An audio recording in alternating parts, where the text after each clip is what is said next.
तपवात वरीषण एदिन जामिनी लागी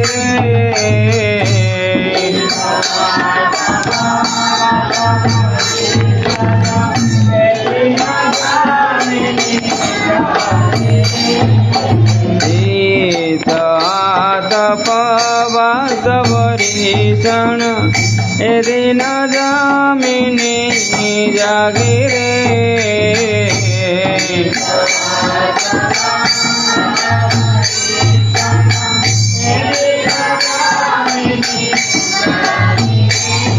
विफल से विनु कृपण दुर्जन चपल सुफल बल गिरे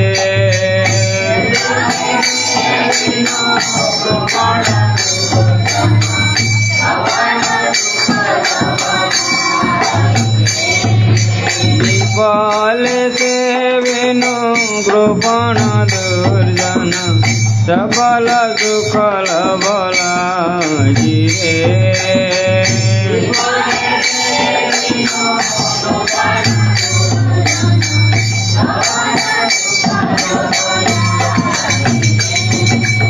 भजौरे मनाते नंदनंदन अभय चरण रविंद रे भजौरे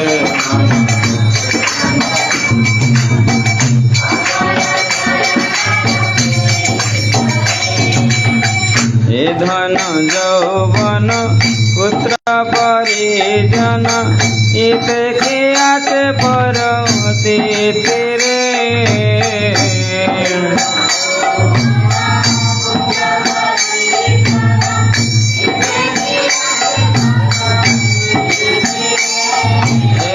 धन यौवन पुत्र परिजन इते खियाते परमति तेरे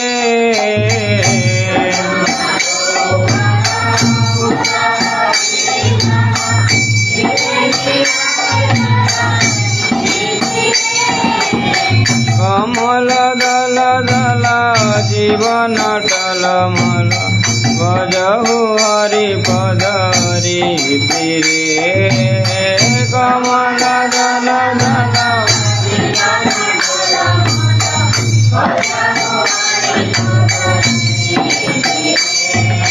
कमल दल दल जीवन टलमल भजहु हरि पदरी तीरे वमल दल दल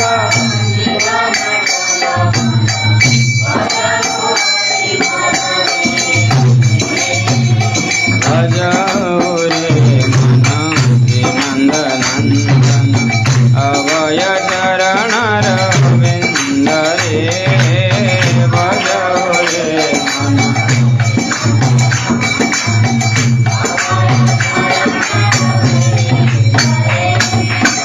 श्रवण कीर्तन स्मरण बंदन पाद सेवन दास्य रे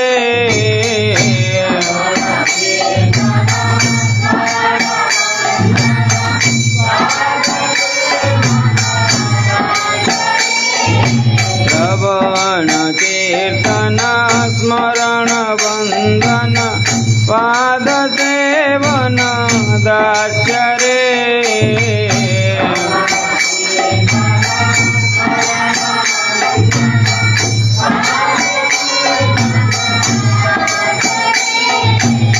पूजन सखी जन आत्मनिवेदन गोविंद दास विलास रे पूजन सखी जन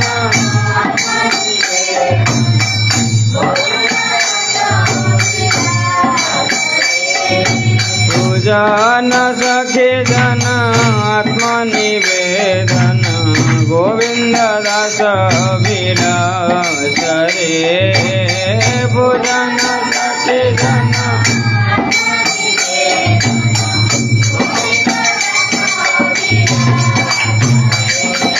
भजौ रे मन नंदन अभय चरण रविंद रे भजौ रे मन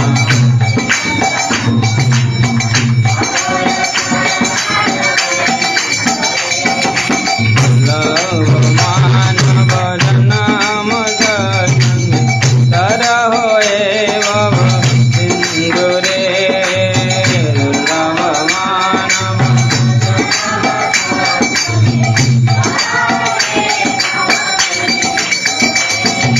भजौ रे मन नंदन अभय चरण रविंद रे भजौ रे मन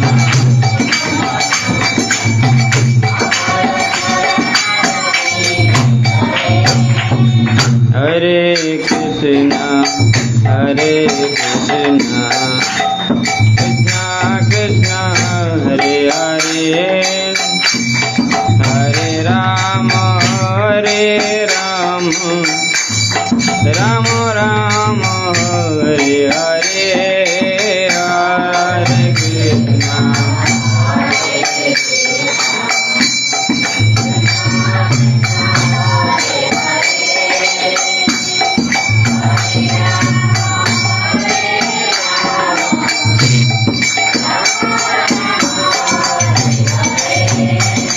हरे कृष्ण हरे कृष्ण कृष्ण कृष्ण हरे हरे हरे राम राम राम हरे हरे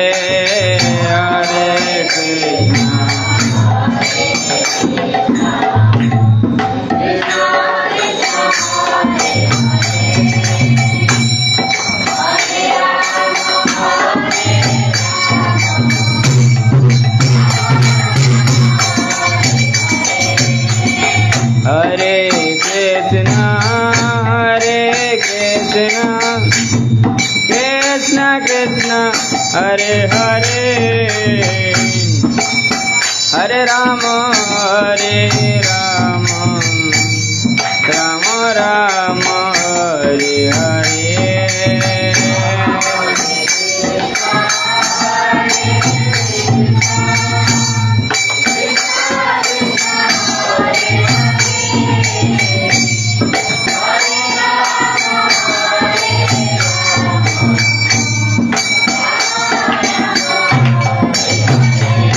हरे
नाम संकीर्तन की, राधा वृंदावन चंद्र भगवान की, जगन्नाथ बलदेव सुभद्रा महारानी की, नरसिंह देव भगवान की, गौर निताई भगवान की, श्रील प्रभुपाद की। ओम नमो भगवते वासुदेवाय।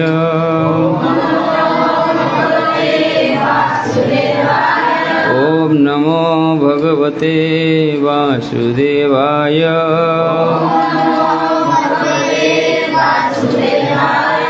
ओम नमो भगवते वासुदेवाय।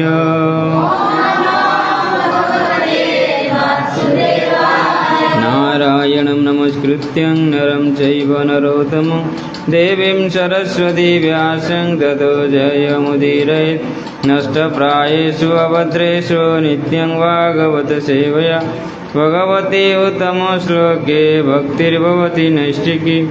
कृष्णाय वासुदेवाय देवकी नन्दनाय च नन्दगोपकुमाराय गोविन्दाय नमो नमः।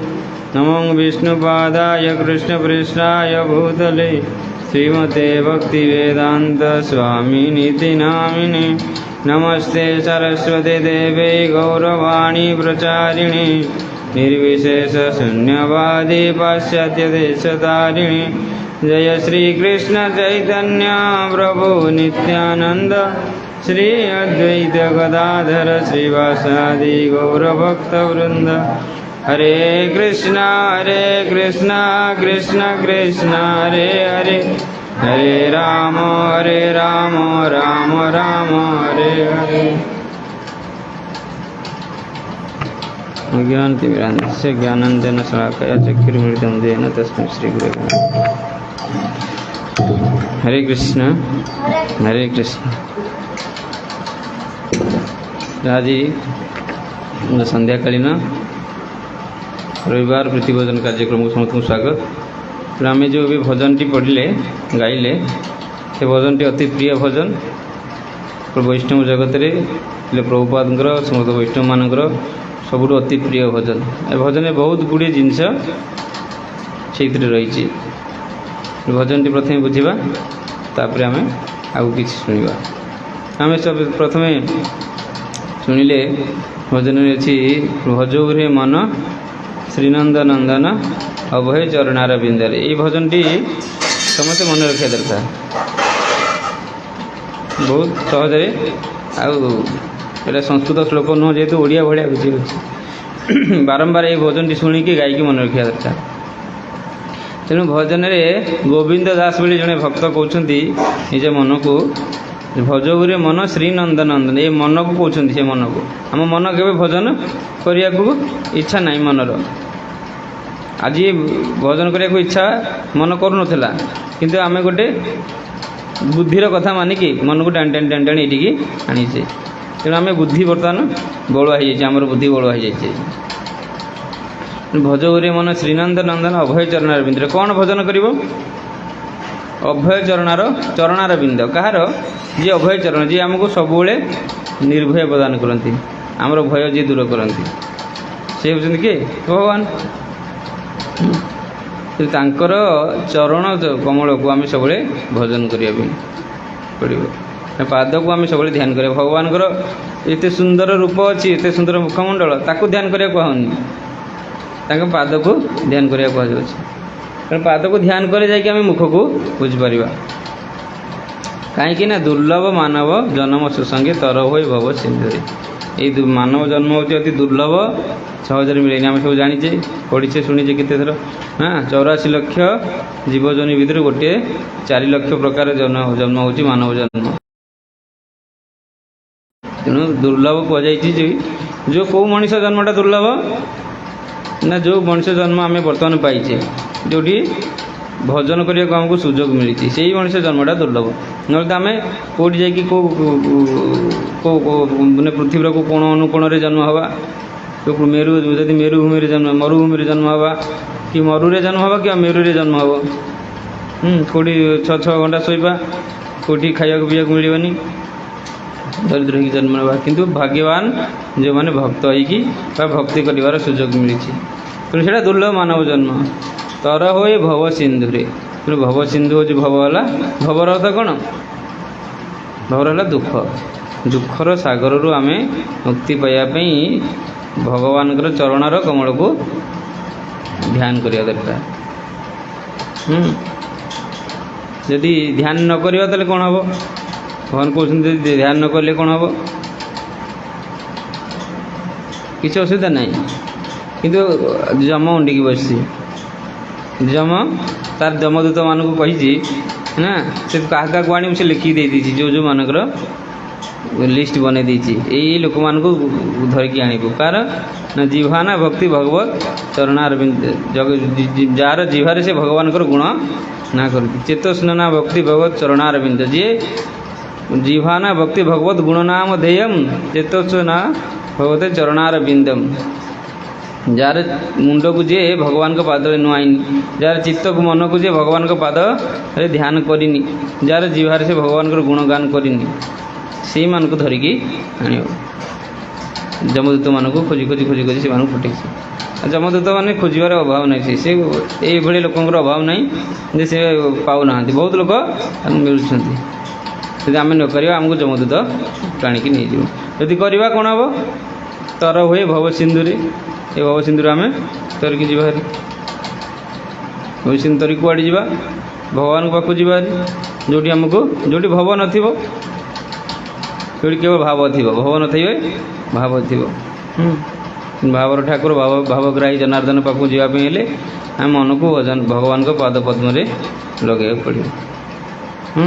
शीत आतप बात बरिषण ए दिन जामिनी जागिरे शीत आतप बात माने बन्या बात्या पवन खरा वर्षा शीत जे भणी परिस्थिति ए दिन जामिनी जागिरे ए दिन जेमिते गड़ी जाऊ पछे आम भगवान को भजन करवा। विफले से बिनु कृपण दुर्जन विफले से बिनु कृपण दुर्जन चपल सुख लाभ लगे तेणु ये चपल सुख को पाइबापी आम जीवन टाक आम विफल कर देचे चपल माने बिजुली भाया घड़घड़ी घड़घड़ी मारे कहते घड़घड़ीटा केते समय पर्यंत रोचे घड़घड़ीटा केते समय पर्यंत आकाश में रोचे दुख सुखटा भी से भाया रोचे आम जीवन में आम जापारे आम भावजे आम सुख अरे अच्छे सुखटा से भाया घड़घड़ी मारिगला भाया पड़े कि आम मन करके फटोटा उठे रखीजे ना सेल्फी नहीं कि सुखटा पाई मन पकई खाली से मन को ये सुखटा आम ये दिन पाई दुखरे था कि सुखटा को मन पकाचे कि से घड़घड़ी मारला भाया पड़े चपल सुख लभ लगे पड़े से कौन अच्छी ए धन जीवन पुत्र परिजन इथे कि आछे परचिथि तेणु ये धन ये जीवन जो धन आम संचिकी रखिकी दुख पाइचे दुख पाई पाई पाई पाई जो धन रखीचे जो पुत्र परिजन तैयारी करचे से इथे कि आछे परिचय कौन परिचय आम दरकार आसे कि चपल सुख भाया पड़ेब। तापर कहले लास्ट पदरे श्रवण कीर्तन स्मरण बंद ये आमको कौन करा पड़ो भजन करिया पड़ो। हरे कृष्ण आमको दृढ़तार सहित भजन करिया पड़ो। भजन केमती करिया भजन माध्यमटा कौन भजन करने भगवान 9 प्रकार प्रोसेस बन नवदा भक्ति 9 प्रकार प्रोसेस प्रथम प्रोसेस कौन श्रवण तापर कीर्तन तापर स्मरण तापर बंधन पाद सेवन दास्य तापर पूजन सखीजन माने सख्य भगवान सांग रहा पूजन सखीजन आत्मनिवेदन निजक पूरा भगवान पाखे समर्पण करदे ये भाया 9टी प्रोसेस एटा प्रहलाद महाराज कहते आउ भागवतम श्लोक बनाई भजन में गोविंद दास कहते ताले आम 9 प्रकार प्रोसेस रे भगवान को ही भजन कर किंतु आम जिते जिते अधिक अधिक जा स्टार्टिंग किंतु आरंभ हो श्रवण रु यदि श्रवण आम कर ठीक आम कीर्तन कर श्रवण कलापर कीर्तन आसो कीर्तन जदि करवा ताले स्मरण आरंभ कर श्रवण कीर्तन बिना आम स्मरण करा स्मरण केमती करवा आम क्या स्मरण करा यदि श्रवण ठीक भाव में न करथिबा तेणु से श्रवण हूँ भजनर गोटे अति गुरुत्वपूर्ण अंग आज आम से श्रवणर महत्व श्रवण विषय किसी शुणा श्रवण कहीं एत गुरुत्व दी जाइए किए कहते श्रवण अति गुरुत्व प्रहलाद महाराज कहते आउ प्रभुपाद कहते सब वैष्णव मैंने कहते ये श्रवण हाँ तो श्रवण को जब आम इंग्लीश रे कहवा श्रवणर इंग्लीश अच्छी कौन हियरिंग हियरिंग माता जी कहले लिसनिंग लिसनिंग हियरिंग भितर कौन ताले अलग अच्छी कहीं दुटा वर्ड करा लिसनिंग और हियरिंग भितर दुटी पार्थक्य अच्छी जमी होम और हाउस भितर पार्थक्य जानते ना ना होमटा कौन हाउसटा कौन होम अर्थ घर हाउस अर्थ घर लिखुचे आम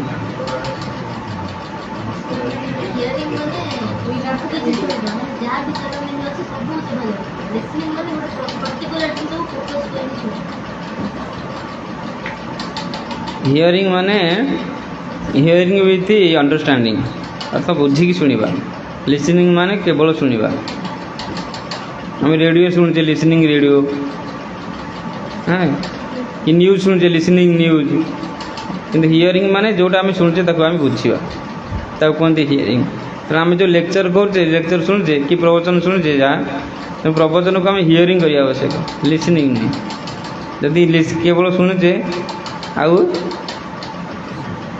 मनटा आउ कड़े अच्छी ताले आम लिसनिंग करचे आमर हियरिंग होनी हियरिंग करने आमको मनटा से रखा पड़ो जड़े जड़े टीवी लगे दिखती टीवी रे प्रवचन चलती ये माने ता भीतर ये चना खाऊे गपसप करुवे आम दिन सारा प्रवचन शुणुचे कि गोटे प्रवचन भितर को जाऊना जमी लेक्चर लगे देते मोबाइल रे किंतु अन्य काम काम करते काम करुवा किंतु जदि मनटा से अच्छे ताले आम शुणुचे किंतु सेटा जदि करुनथिबा ताले आम खाली लिसनिंग करुचे से लिसनिंग आम भीतर को जाऊनी गोटे महू बोतल टे अच्छी महू बोतलटा नहीं ताकू बाहर बाहर चाटिबा खाली ये गोटे लॉलीपॉप चॉकलेट अच्छी तार ऊपर जरी कभर अच्छी ताकू नहीं आम खाली चाटिबा तार अर्थ जहाँ किसी न बुझी न शुणी ध्यान रे न शुणी खाली शुणा यदि आम करवा टेप लगेदे तार अर्थ से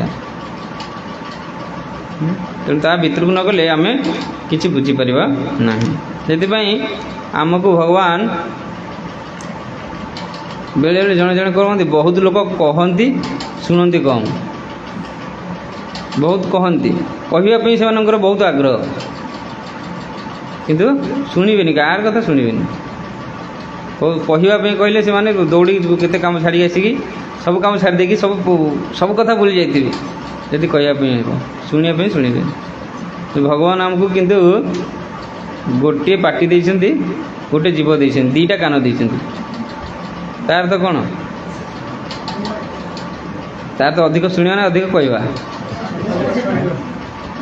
अधिक शुणापी कहते जदि बहुत गुटे पार्टी दे था ना चारिपटे पार्टी दे था भगवान दीपटे दीटा कान देले अर्थात चारिआडू भी शुणा किंतु कहवा गोटे तेणु आमको कहवाई भगवान कही ना तो श्रवण रे कहवाई केते हम कहवाई कहते भगवान श्रवण कलापर कीर्तन करवा कीर्तन कर मुखरे किंतु जी श्रवण करवा तार बहुत कम अंशर आम कीर्तन करवा मैंने जी आम शुणी बेले बेले लोक कौन करती कम शुणती बेसी कहती भगवान के विषय को पचे कौन गोटे मन इच्छा कही दिखती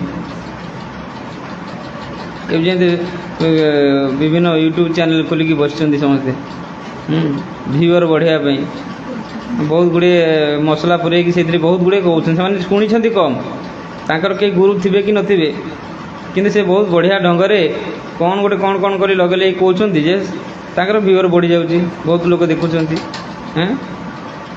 जहाँद्वारा कौन हो शुणी कम कहते अधिक ठीक कथा कहीपर ना श्रवणटा कहीं गुरुत्वपूर्ण आगु आम शुणा केते गुरुत्वपूर्ण गोटे छोट पिलाटे से कहवा पूर्व बा तार मातृभाषा शिखापी कौन स्कूल को जावा पड़ूना। हरे कृष्ण हरे ताको कौन स्कूल जावा पड़ूनी मार भाषा शिखापी खाली शुणी शुणी शिखी जाऊँगी खाली शुणी शुणी शिखीगला। यदि गोटे छोट पिलाटे तार कम ज्ञान किसी जानी से शुणी शुणी मातृभाषा शिखी जाइए आम शुणी शुणी भगवान भाषा शिखी पारानी यदि बारंबार शुणा। तेणु शुणा सहयोगी जिनस ताठू बड़ आम कहवाटा तो कष्ट यदि कह क्या आज घंटाटे भगवान के विषय कहवाई ताले राजी हेबी कहीं मत भी कहवाई बहुत शुणापी पड़ी ये शुणला मु भगवान कथा किसी कहीपरि ये प्रयास करुँची अनेक भूल होती पार्टी ये कहवाटा कष्ट कि लोक बहुत कहवाई भूल हो पचे कहीदेवी किसी कौन मैंने कौन कहीदेवी कहबार कथा ना जे आम भगवान कथा हो पचे भौतिक कथा हो आम से कहवा जी आमर दरकार अच्छी अनावश्यक भाव आज आज जब कथा कहवा ताले आम कौन भाया आम बेंग रड़ी करके साप को डाकला भाया डाकुचे। ये वर्षा टिके पड़ बेंग रड़ी करवा से आरंभ कर बेंग रड़ी मान साप को से डाकुचे। तेणु ये जो श्रवणर शक्तिटा बहुत गुरुत्वपूर्ण विशेषकर भजन रे श्रवण को बहुत इम्पोर्टाट दी जाइए। तेणु ज्ञान आहरण करने आम कि जानापी आमर कौन कौन अच्छे आम शरीर में 5टा ज्ञानेन्द्रिय अच्छी कौन कौन ज्ञानेन्द्रिय अच्छी मैंने आम जानूचे किसी अनुभव कर देखा द्वारा आम जापारे किसी जिन चाखिकी जापारे कि जिन शुंघिकी जापारे कि जिन छुईकी जापारे कि जिन शुणिकी जापारे आ माध्यम आम किसी अनुभव करुचे ना। तेणु यही 5टा जिन आखि नाक पाटी जिह्वा चर्म आउ कर्ण 5टी जिनस भितर सबुठ इम्पोर्टाट कहुई कर्ण को कर्ण कहीं कहुई ना छोट पिलाटे से कर्ण माध्यम ही शिखीगला से देखी खाली देखी देखी देखी देखी आ शिखी पार ना से कि से कान शुणी शुणी मन रखी कान एत इम्पोर्टाट जे माने आम शोई जो आम तो आखि माने आमर जाग्रत अवस्था अच्छे आम सब सब अंग गुड़िक सब इंद्रिय गुड़िक आम व्यवहार करें शोई अवस्था आम देखिपारे आम चुंगी पारे आम किए छुईले आम जापारे बाड़े जानचे कि कौन छुईले जापारे कि आम पार्टी कौन पकड़े आम जापर पार्टी तो बंद हो सब कि गोटे अंग कि से समय जाग्रत हो कौन से कर्ण आम शोई अवस्था जन डाकी दौचे से उठी पड़ू कान के बंद रोनी शुणाटा के बंद हेनी बेले बेले कहते रात आम शोला समय भी शुणी पार भक्त मैंने कौन करती ना से निज शोला बेले भी भगवान महामंत्र लगे शोई पड़ते शोई महामंत्र शुणी शुणी शोबे पुणी उठला बेले पुणी से महामंत्र लगे 24 घंटा महामंत्र बाजु तेणु ये आमर कानर बहुत गुड़े गुरुत्वपूर्ण अंग कही जड़े जड़े गोटे लोक थे ना हेलेन किलर से ना देखी पारुले ना कही पारुले देखी पार नथिले कही पार नथिले किंतु से बहुत बड़ बड़ दार्शनिक थे बहुत बड़ पंडित थे से तांकर बहुत गुड़े लेखा माने ग्रहण लोक मैंने ग्रहण कर हेलेन किलर थे तो सी कही सी श्रवण शक्ति नाला आउ बाक शक्ति भी नाला तेणु जी कहीपर से कहीपर से शुणी भी पारनी आउ से दर्शन शक्ति से देखी पार न अंध भी थे से ना देखी न पार न ना किसी कही पार नथिले तथापि से निजरे एक्शन माध्यम कौन कौन से अनुभव करते एत बड़ ज्ञानी से पार्टी कि जीवन से लिखिक से जीवन सिद्धांत जे सबुठ बड़ कष्ट है माने न देखी पारिया बड़ कष्ट है न शुणी पारिबा अर्थात माने काला हो जाटा अंधठू आहरी कष्ट जो मैंने काला है से कौन शुणे आज केते बड़िया आम केते सुंदर कथा शुणिले बा केते सुंदर आम कीर्तन शुणुचे ଯେଉଁମାନଙ୍କ ଶୁଣିବା ପାଇଁ ଶକ୍ତି ନାହିଁ ସେମାନେ ଏଇସବୁ କିଛି ଆନନ୍ଦ ନେଇପାରୁନାହାନ୍ତି। ବରଂ କହନ୍ତି ଯେ ଆଖି ନଥିଲେ ମଧ୍ୟ ଆମେ ସେ ଆନନ୍ଦ ନେଇପାରିବା। ମାନେ ଭକ୍ତମାନଙ୍କ ପାଇଁ ତ ଆଖି ଦରକାର ନାହିଁ କହନ୍ତି, ଆଖି ତ ଦରକାର ନଥିଲା। ହଁ, ଯେମିତି ସୁରଦାସ, ବିଲ୍ୱମଙ୍ଗଳ ଠାକୁର ଏମାନଙ୍କ ପାଇଁ ଆଖି ଦରକାର ନାହିଁ, ଭଗବାନଙ୍କୁ ଦେଖିବା ପାଇଁ ଆଖି ଦରକାର ନାହିଁ। ସେ ବିନା ଆଖିରେ ମଧ୍ୟ ଭଗବାନଙ୍କୁ ଦେଖି ଦିଅନ୍ତି। ଦକ୍ଷିଣ ଭାରତରେ ଜଣେ ଭକ୍ତ ଥିଲେ, ତାଙ୍କ ନାଁ ହେଲା କୁରେଶ। ସେ ରାମାନୁଜ ଆଚାର୍ଯ୍ୟଙ୍କର ଶିଷ୍ୟ ଥିଲେ। ସେ ସେହି ସମୟରେ ଜଣେ ରାଜା ଥିଲା କୋଲୁତୁଙ୍ଗା, ତା ନାଁ କୋଲୁତୁଙ୍ଗା। ସେ ଶିବ ଭକ୍ତ, ଶିବଙ୍କର ସେ ଅନୁଗାମୀ।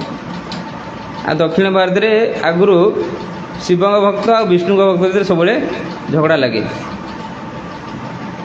ହିନ୍ଦୁ ମୁସଲିମ ଭଳିଆ। ତେଣୁ ଦୁଇ ପ୍ରକାର ଭକ୍ତ ସବୁବେଳେ ଥାଆନ୍ତି, ଶିବ କାଞ୍ଚି ବିଷ୍ଣୁ କାଞ୍ଚି ଦୁଇଟା ଅଛି କାଞ୍ଚିପୁରମରେ। ତେଣୁ ସିଏ କ'ଣ କରନ୍ତି, କୋଲୁତୁଙ୍ଗା ବିଷ୍ଣୁ ଭକ୍ତମାନଙ୍କୁ ମାନେ କଷ୍ଟ ଦିଅନ୍ତି, କାହାକୁ ମାରିଦିଅନ୍ତି। ତେଣୁ ଯେତେବେଳେ ବିଷ୍ଣୁ ଭକ୍ତ ମାନେ ରାମାନୁଜାଚାର୍ଯ୍ୟ ବିଷ୍ଣୁ ଭକ୍ତ, ସେ ସମ୍ପ୍ରଦାୟର ଆଚାର୍ଯ୍ୟ, ସେ ଗୋଟେ ଦିନ ଚିନ୍ତା କଲା ଯେ ରାମାନୁଜାଚାର୍ଯ୍ୟଙ୍କୁ ମାରିଦେବ। ସେ ହେଲେ ଇଏ କାକୁ ମାରିଦେଲେ ଆଉ କେହି ବିଷ୍ଣୁ ଭକ୍ତ ହେଇପାରିବେନି। ତାକୁ ମାରିଦେବାକୁ ସେ ତାର ଦୂତମାନଙ୍କୁ ପଠାଇଲା।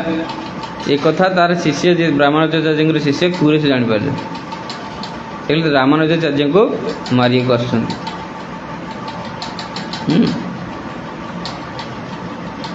ତାପରେ ସେ କ'ଣ କଲେ ନା, ରାମାନୁଜାଚାର୍ଯ୍ୟଙ୍କୁ ଅନୁରୋଧ କରିକି ତାଙ୍କୁ କହିକି ତାଙ୍କର ଡ୍ରେସ୍ଟା ନିଜେ ପିନ୍ଧି ଦେଲେ, ଆଉ ତାଙ୍କୁ ଛାଡ଼ିଦେଲେ। ସେଠୁ କହିଲେ ଲୁଚିକି ପଳାଅ। ସେ ରାମାନୁଜାଚାର୍ଯ୍ୟ ପଳେଇଲେ, ଇଏ ତାଙ୍କ ଡ୍ରେସ୍ ପିନ୍ଧିକି ରହିଲେ। ରାମାନୁଜାଚାର୍ଯ୍ୟ ମନା କରୁଥିଲେ, କିନ୍ତୁ ଇଏ ବାଧ୍ୟ କରି ତାଙ୍କୁ ସେ କଥା କରେଇଲେ। ଯେତେବେଳେ ସେ କୋଲୁତୁଙ୍ଗାର ଦୂତମାନେ ଆସି ପହଞ୍ଚିଲେ, ଦେଖିଲେ ଯେ ସିଏ ତ ଜାଣିନାହାନ୍ତି ରାମାନୁଜାଚାର୍ଯ୍ୟ କିଏ ଆଉ ତାଙ୍କର ଶିଷ୍ୟ କିଏ। ତାକୁ ଧରିକି ତାଙ୍କ ରାଜା ପାଖକୁ ନେଇଗଲେ। ରାଜା କ'ଣ କଲେ, ରାଜାଙ୍କ ମନରେ ହଠାତ୍ ତାଙ୍କ ମନରେ ଟିକେ ଦୟା ଆସିଲା। କହିଲେ ନାଇଁ, ତାକୁ ଆଉ ମାରିବାନି, ତାର ଆଖି ଦୁଇଟା ଫୁଟେଇଦେବା। ତେଣୁ କୁରେଶର ଆଖି ଦୁଇଟାକୁ ଫୁଟେଇଦେଲେ। ସେ ଅନ୍ଧ ହୋଇକି ଆସିକି ରହିଲା। ରାମାନୁଜାଚାର୍ଯ୍ୟ ପୁଣି ଥରେ ପଳେଇ ଆସିଲା। ତାପରେ ଏମିତି ଧୀରେ ଧୀରେ ରାଜା ବୁଝିପାରିଛି ଆଉ ରାମାନୁଜାଚାର୍ଯ୍ୟ ମାନେ ବିଷ୍ଣୁ ଭକ୍ତମାନଙ୍କୁ କଷ୍ଟ ଦେଇନି। ତେଣୁ ରାମାନୁଜାଚାର୍ଯ୍ୟ ବହୁତ ମନସ୍ତାପ କଲେ, କାହିଁକି ତାଙ୍କ ଭକ୍ତଟା, ସେ ତାଙ୍କ ଶିଷ୍ୟ ଜଣେ ଏଇଭଳି ଏତେ ବଡ଼ ତ୍ୟାଗ କଲା। ତେଣୁ ରାମାନୁଜାଚାର୍ଯ୍ୟ ପଚାରିଲେ ଯେ କୁରେଶ, ତୁ କହ, ତୁ କ'ଣ ମାଗୁଛୁ ମାଗେ, ତୁ ଯାହା ମାଗିବୁ ମୁଁ ତୋତେ ଦେଇଦେବି।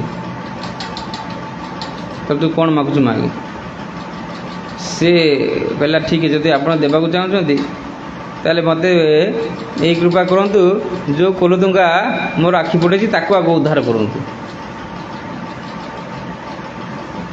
ଠିକ୍ ଅଛି, ତାହେଲେ ଆଉ କ'ଣ ମାଗୁଛୁ ମାଗେ। ସେ କହିଲା ଯେ ସେ କହିଲା ମୁଁ ଆପଣଙ୍କ ପୂର୍ବରୁ ଭଗବଧାମକୁ ପଳେଇବି, ଆପଣଙ୍କଠୁ ପୂର୍ବରୁ ଭଗବଧାମକୁ ପଳେଇବି। ଇଏ ଏଇଭଳି କାହିଁକି ମାଗିଲା ବର, ଏଇଭଳି କାହିଁକି ମାଗିଲୁ, ମୋ ପୂର୍ବରୁ ଭଗବଧାମ ତୁ ପଳେଇବି ବୋଲି। ନା, ମୁଁ ଯଦି ଆପଣଙ୍କ ପରେ ଭଗବଧାମ ଯିବି, ତାହେଲେ ମୋତେ ଆପଣ ସ୍ୱାଗତ କରିବା ପାଇଁ ଭଗବଧାମ ଗଲାବେଳେ ଆପଣ ସେଠି ଆଗ ପହଞ୍ଚିଥିବେ, ମୋତେ ସ୍ୱାଗତ କରିବେ। ଆପଣ ତ ମୋର ଗୋରୁ, ମୋତେ କେମିତି ସ୍ୱାଗତ କରିବେ ଆପଣ? ଯଦି ମୁଁ ଆଗ ପଳେଇଥିବି ତାହେଲେ ମୁଁ ଆପଣଙ୍କୁ ସ୍ୱାଗତ କରିବି। ସ୍ୱାଗତ କରିବା ପାଇଁ ଫୁଲ ପକାଇବ, କିଛି କିଛି ସେବା କରିବାକୁ ପଡ଼ିବ ନା, ମୁଁ ଆଗ ସେଠି କହିଲେ ଠିକ୍ ଅଛି, ଆଉ ଗୋଟେ ବର ମାଗେ। ଆଚ୍ଛା, ତୁ ଏତେ ମାଗୁଛୁ, ତୁ ଆଖି ମାଗୁନୁ। ତୁ ଆଖି ମୁଁ ତ ଦେବାକୁ, ମୁଁ ତ ଚାହୁଁଛି ତୋର ଚକ୍ଷୁ ଫେରାଇ ଦେବା ପାଇଁ, ଚକ୍ଷୁ ମାଗୁନୁ। ନାହିଁ, ଚକ୍ଷୁରେ ମୁଁ କ'ଣ ଦେଖିବି, ଚକ୍ଷୁରେ ମୋତେ ଦେଖିବାକୁ କିଛି ନାହିଁ, ମୁଁ କାନରେ ସବୁ କିଛି ଦେଖିଦେଉଛି। ସବୁ ଦେଖିପାରୁଛୁ? ହଁ। ହେଲା, ହଁ, ତାହେଲେ ଆସିଲୁ ଦେଖିବୁ, ଆସିଲୁ କହ। ତାହେଲେ ଏ ଯେଉଁ ସେ ବରଦରାଜଙ୍କ ପାଖରେ ରହୁଥିଲେ, କାଞ୍ଚିପୁରମର ବରଦରାଜ। ଆମେ ଦକ୍ଷିଣ ଭାରତ ଯାତ୍ରାରେ ଯିବା, କାଞ୍ଚିପୁରମ ଦେଖିବା। କହିଲେ ଦେଖିଲୁ ବରଦରାଜ କ'ଣ ପିନ୍ଧିଛନ୍ତି, କେଉଁ ଡ୍ରେସ୍ ପିନ୍ଧିଛନ୍ତି, କହିଲୁ ଦେଖି। ସେ ସବୁ କଥା କହିଥିଲା, କେଉଁ ପ୍ରକାର ଡ୍ରେସ୍ ପିନ୍ଧିଛନ୍ତି, କେଉଁ ପ୍ରକାର ବସ୍ତ୍ର ପିନ୍ଧିଛନ୍ତି, କେମିତି ଅଳଙ୍କାର ପିନ୍ଧିଛନ୍ତି, କେମିତିଆ ମୁକୁଟ ଲଗେଇଛନ୍ତି, ସବୁ କଥା ଠିକ୍ ଅବିକଳ ଭାବେ କହିଦେଲା। ତାମାନେ ସେ ଦେଖିବା ପାଇଁ ଆମର ଚକ୍ଷୁ ଦରକାର ନାହିଁ। ଆମେ ବୁଲିବାକୁ ଯାଉଛେ କୁଆଡ଼େ କୁଆଡ଼େ ଯାତ୍ରା ବୁଲିବାକୁ ଯାଉଛେ, ଯଦି ଯାତ୍ରା ବୁଲି ଆମେ ଯଦି ଶ୍ରବଣ ନ କରିବା ତାହେଲେ ଆମେ ଠିକ୍ରେ ସେ ଆମକୁ ଦର୍ଶନ କରିପାରିବା ନାହିଁ।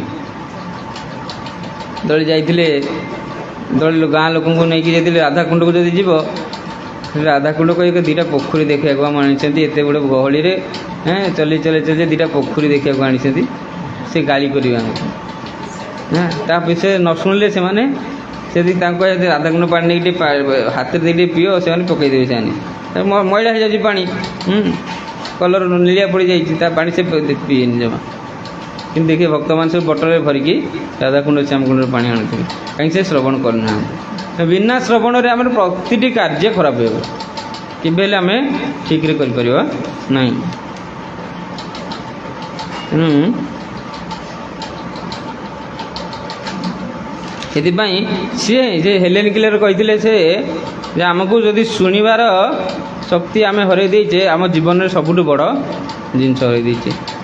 ଯିଏ ଶୁଣିପାରୁନି ସେ ଭକ୍ତ ବହୁତ କମ୍, ମାନେ କାଲା ଭକ୍ତ ବହୁତ କମ୍। ଆମ ଗାଁରେ ଜଣେ ଗୋଟେ ପିଲା ଥିଲା, ସେ ଜପ କରେ, ସେ କିନ୍ତୁ ଜପ କରିବାକୁ ତାର ସେ ଆୱାଜ କିଛି କରିପାରିବନି। କିନ୍ତୁ ହରେ କୃଷ୍ଣ ଅନ୍ଧ ତ କରିପାରିବ ନା, କମ୍ ସେ କମ୍ ମନରେ ଉଚ୍ଚାରଣ କରିବା, ପାଟିରେ ଉଚ୍ଚାରଣ କରିପାରିବ। ସେ କ'ଣ କରିବ? କାରଣ ସେ ଏମିତି ଖାଲି କରୁଥିବ, ଏମିତି ତାର ହକୁ ଯେଉଁ ଭଳିଆ ଆକ୍ସନ୍ ସେ ଏମିତି କରିବ। କେମିତି କରୁଛି ନା, ତାକୁ କିଏ ଜଣେ ପ୍ରଚାର କରି ଭକ୍ତ କରିଛନ୍ତି ତାଙ୍କ କଲେଜରେ, ସେ ପାଠ ପଢ଼ୁଛି, କଲେଜରେ ପଢ଼ୁଛି, କିନ୍ତୁ ସେ ଜପ କରୁଛି। କିନ୍ତୁ ସେ ସେତିକି ତାର ବହୁତ ବଡ଼ ଦୁର୍ଭାଗ୍ୟ ଯେ ସେ ଜୀବନରେ କେବେ ହେଲେ କୌଣସି ଲେକ୍ଚର ଶୁଣିପାରିବନି, କେବେ ହେଲେ କୌଣସି ଗୁରୁଙ୍କରଠୁ, ପ୍ରଭୁପାଦଙ୍କରଠୁ ବା କୌଣସି ସାଧୁମାନଙ୍କଠୁ ସେ କଥା ଶୁଣିପାରିବନି। ଆମେ କିନ୍ତୁ ସେତିକି ଦୁର୍ଭାଗ୍ୟ ହେଇନି, ଆମର ଭାଗ୍ୟ ଅଛି ଆମେ ଶୁଣିବା ପାଇଁ, କିନ୍ତୁ ଆମେ କାଲା ଭଳିଆ ଅଭିନୟ କରୁଛେ, ଆମେ କାଲା ଭଳିଆ କିନ୍ତୁ ରହୁଛେ। ଯଦି ଆମେ ନ ଶୁଣୁନେ, ପ୍ରବଚନ ପ୍ରତ୍ୟେକ ଦିନ ନ ଶୁଣୁଛେ, ତାହେଲେ ଆମେ କାଲା ଭଳିଆ ରହୁଛେ। ତେଣୁ ସବୁଦିନ ଆମେ ପ୍ରବଚନ ଶୁଣିବା ଦରକାର। ତେଣୁ ଏ ଶବ୍ଦ ଶକ୍ତି ବହୁତ ଗୁରୁତ୍ୱପୂର୍ଣ୍ଣ। କହନ୍ତି ଶବ୍ଦରୁ ହିଁ ପୁରା ସଂସାର ସୃଷ୍ଟି ହେଇଛି। ପ୍ରଣବ ଅକ୍ଷର ଓମକାରରୁ ହିଁ ସବୁ ସୃଷ୍ଟି ହେଇଛି। ଯେତେବେଳେ ମାନେ ସୃଷ୍ଟି, ଯେତେବେଳେ ପୃଥିବୀ ବୁଲୁଛି ତାର ମଧ୍ୟ ସାଉଣ୍ଡ ଅଛି, ଯେଉଁ ଗ୍ରହ ନକ୍ଷତ୍ର ବୁଲୁଛନ୍ତି ତାର ସାଉଣ୍ଡ ଅଛି, ସେ ସାଉଣ୍ଡ ହେଉଛି ଓମ୍ ସୃଷ୍ଟି ହେଉଛି। ସେ ସାଉଣ୍ଡରୁ ଓମ୍, ଏଇ ଓମ୍ରୁ ସେ ସୃଷ୍ଟି ହେଇଥିଲା, ତେଣୁ ସେ ଓମ୍ ସବୁ ଉଚ୍ଚାରଣ ହେଉଛି, ଯେଉଁଥିରେ କି ସାରା ଜଗତ ତିଆରି ହେଇଛି। କହନ୍ତି ଗୋଟେ ଆମେ ଯଦି ଗୋଟେ ଟେକାଟେ ଧରି ଯଦି ଉପରୁ ଫିଙ୍ଗିବା କ'ଣ ହେଉଛି? ତଳକୁ ପଳେଇ ଆସୁଛି। କିନ୍ତୁ ଏଇଭଳି ଗୋଟେ ଅଛି, এইଭଳି ଗୋଟେ ଫୋର୍ସରେ ଆମେ ଯଦି ମାରିବା ଟେକାଟା ତଳକୁ ଆଉ ଆସିବନି। ମାନେ ସତ ନା ମିଛ? এইଭଳି ଗୋଟେ ଫୋର୍ସରେ ମାରିବା ଯଦି, ତାହେଲେ ଟେକାଟା ଆଉ ତଳକୁ ଆସିବନି। ସେଟା କୁହନ୍ତି ଏସ୍କେପ୍ ଭେଲୋସିଟି। ସେମାନେ ସାଇନ୍ସ ପଢ଼ିଥିବେ ଜାଣିଥିବେ। ଏସ୍କେପ୍ ଭେଲୋସିଟି, ଯେଉଁ ଫୋର୍ସରେ ରକେଟଟା ଯାଉଛି, ରକେଟଟା ତ କାହିଁ ତଳକୁ ଆସୁନି? କିନ୍ତୁ ମାନେ ପୃଥିବୀର କିଛି ଲିମିଟ୍ ପର୍ଯ୍ୟନ୍ତ ଅଛି ଯେଉଁଠି ପଥରଟା ତଳକୁ ଖସିବ। ଗ୍ରାଭିଟେସନ୍ ଯେଉଁ କୁହନ୍ତି ମାଧ୍ୟାକର୍ଷଣ ଶକ୍ତି, ଯେତେ ଆମେ ଉପରୁ ଯିବା ମାଧ୍ୟାକର୍ଷଣ ଶକ୍ତି କମି ଯିବ। ତେଣୁ ଏଇଭଳି ଗୋଟେ ଆମେ ଯେତେ ସ୍ପିଡ଼ରେ ମାରିବା, କି କିଏ ଜଣେ ବ୍ୟାଟ୍ରେ ପିଟୁଛି ବଲ୍, କେତେ ହାଇଟ୍କି ଯାଉଛି ସେଇଟା, କିନ୍ତୁ ତଳକୁ ଖସି ଆସୁଛି। କିନ୍ତୁ ଏଇଭଳି ଗୋଟେ ଭେଲୋସିଟି ଅଛି, ଏଇଭଳି ଗୋଟେ ସ୍ପିଡ଼ରେ ଯଦି ମାରିବା ତାହେଲେ ସେ ପାର ହେଇକି ପଳେଇବ, ଆଉ ଖସିବ ନାହିଁ। ଏହା କିନ୍ତୁ ଆମ ଦ୍ୱାରା ସମ୍ଭବ ନାହିଁ। କ'ଣ ମେସିନ୍ ଦ୍ୱାରା ସେଇଟା କରାଯାଉଛି। ରକେଟ୍ରେ କେତେ ଗୁଡ଼ିଏ ଇନ୍ଧନ ଦିଆଯାଇକି ପୁରା ଗୋଟେ ଫ୍ୟୁଜନ୍ କରାଯାଉଛି, ତା ଭିତରେ ରକେଟ୍ ଯାଇପାରୁଛି। ସେ ମନ୍ତ୍ର ଶକ୍ତି ମଧ୍ୟ ସେଇଭଳିଆ। ଆମେ ଯେଉଁ ଆବାଜ କରୁଛେ, କଥା କହୁଛେ, ସେଇଟା କିଛି ଏଇ ପର୍ଯ୍ୟନ୍ତ ରହୁଛି, ତାପରେ ପୁରା କୁଆଡ଼େ ପଳେଇଛୁ ସିଆଡ଼େ, କଥାଟା ଏଇଠି ରହିଲା, ପୁଣି କୁଆ ପଳେଇଲା। ତାକୁ ଏ ବୈଜ୍ଞାନିକମାନେ କିଛି ଜ୍ଞାନ ବ୍ୟବହାର କରିକି ରେଡ଼ିଓ ମାଧ୍ୟମରେ କି ରେକର୍ଡ଼ିଂ ମାଧ୍ୟମରେ ଯେମିତି ଟିକେ ଡେଭଲପ୍ ହେଇକି ତାକୁ ସାଇତିକି ରଖାଯାଇପାରୁଛି। କିନ୍ତୁ ସବୁଦିନ ପାଇଁ ନୁହଁ, କେତେ ଦିନ ପରେ ସେ ବି ନଷ୍ଟ ହେଇଯାଉଛି। ସେଭଳି ଆମର ଏଇଭଳି ଯଦି ଯେମିତି ଏସ୍କେପ୍ ଭେଲୋସିଟି ଭଳିଆ, ଯଦି ଏଇଭଳି ଗୋଟେ ଶକ୍ତିରେ ଆମେ ସେ ଶବ୍ଦଟାକୁ କରିବା, ताले सी पूरा भौतिक जगत पार है कि भगवधाम पर्यंत मध्य पलैब वैकुंठ जगत मध्य पलैब से कौन दरकार ना से शुणा दरकार आम जोटा कहूचे से मंत्र को सीटा शुणा यदि बारंबार कहूचे शुणे से जोर आवाज दरकार नहीं कहवा और शुणा ये ठीक रे आम कहले कहती भगवधामटा हूँ बहुत दूर जी दूर से आम यही जगह आम भी हाथ में कलना करके लिखिपर ना केते दूर से कहती माने केते लाइट ईयर लाइट मैंने केते आलोक वर्ष हिसाब से गणना कराए गोटे आलोक सूर्य बाहर गोटे लाइट पकड़े गोटे सेकेंड से 3 लाख किलोमीटर पलाऊँ केते किलोमीटर पर केते वर्ष पर जाकि आम भगवधाम पहुँचे से आम द्वारा संभव नुहे किंतु से दूरता बहुत कम हो जाए जो आम पार्टी कहे आ कान शुणुचे केते दूर पार्टी कान के दूर बहुत दूर नुहे ना के दूर तो सब गोटे किलोमीटर भी नुह गोटे चाखंडर जगह भगवधाम प्रकृति भगवधाम दूरता है गोटे चाखंड गोटे गोटे गोटे जमार 15 सेंटीमीटर से बाट आम जदि ठीक रे कहवा और शुणा हरे कृष्ण कृष्ण कृष्ण हरे हरे हरे राम राम राम हरे हरे यदि कहवा और शुणा कहवा शुणा कहवा शुणा यहाँ कौन ये बड़ प्रोसेस नुहे आप तो बहुत चुली जालिया पड़ूनी तेल पकड़ा पड़ूनी बिना तेल चलुची बिना तेल तो बेसी भल चलुची निर्जला एकादशी बढ़िया बढ़िया चलुची जिते आम तेल पकाउे से कमी जाऊँगी किंतु ताप शक्ति दरकार नहीं बिना शक्ति से चलो से शक्ति आमको भगवधाम नहीं पहुँचे देव किंतु आम से न करिकी कौन करुचे भागवत लिखा जाए द्वितीय स्कंद श्रुत व्याधि राजेन्द्र नुणासंति सहस्रशः अपश्यतात्मतत्व गृहेशु गृह मेधिना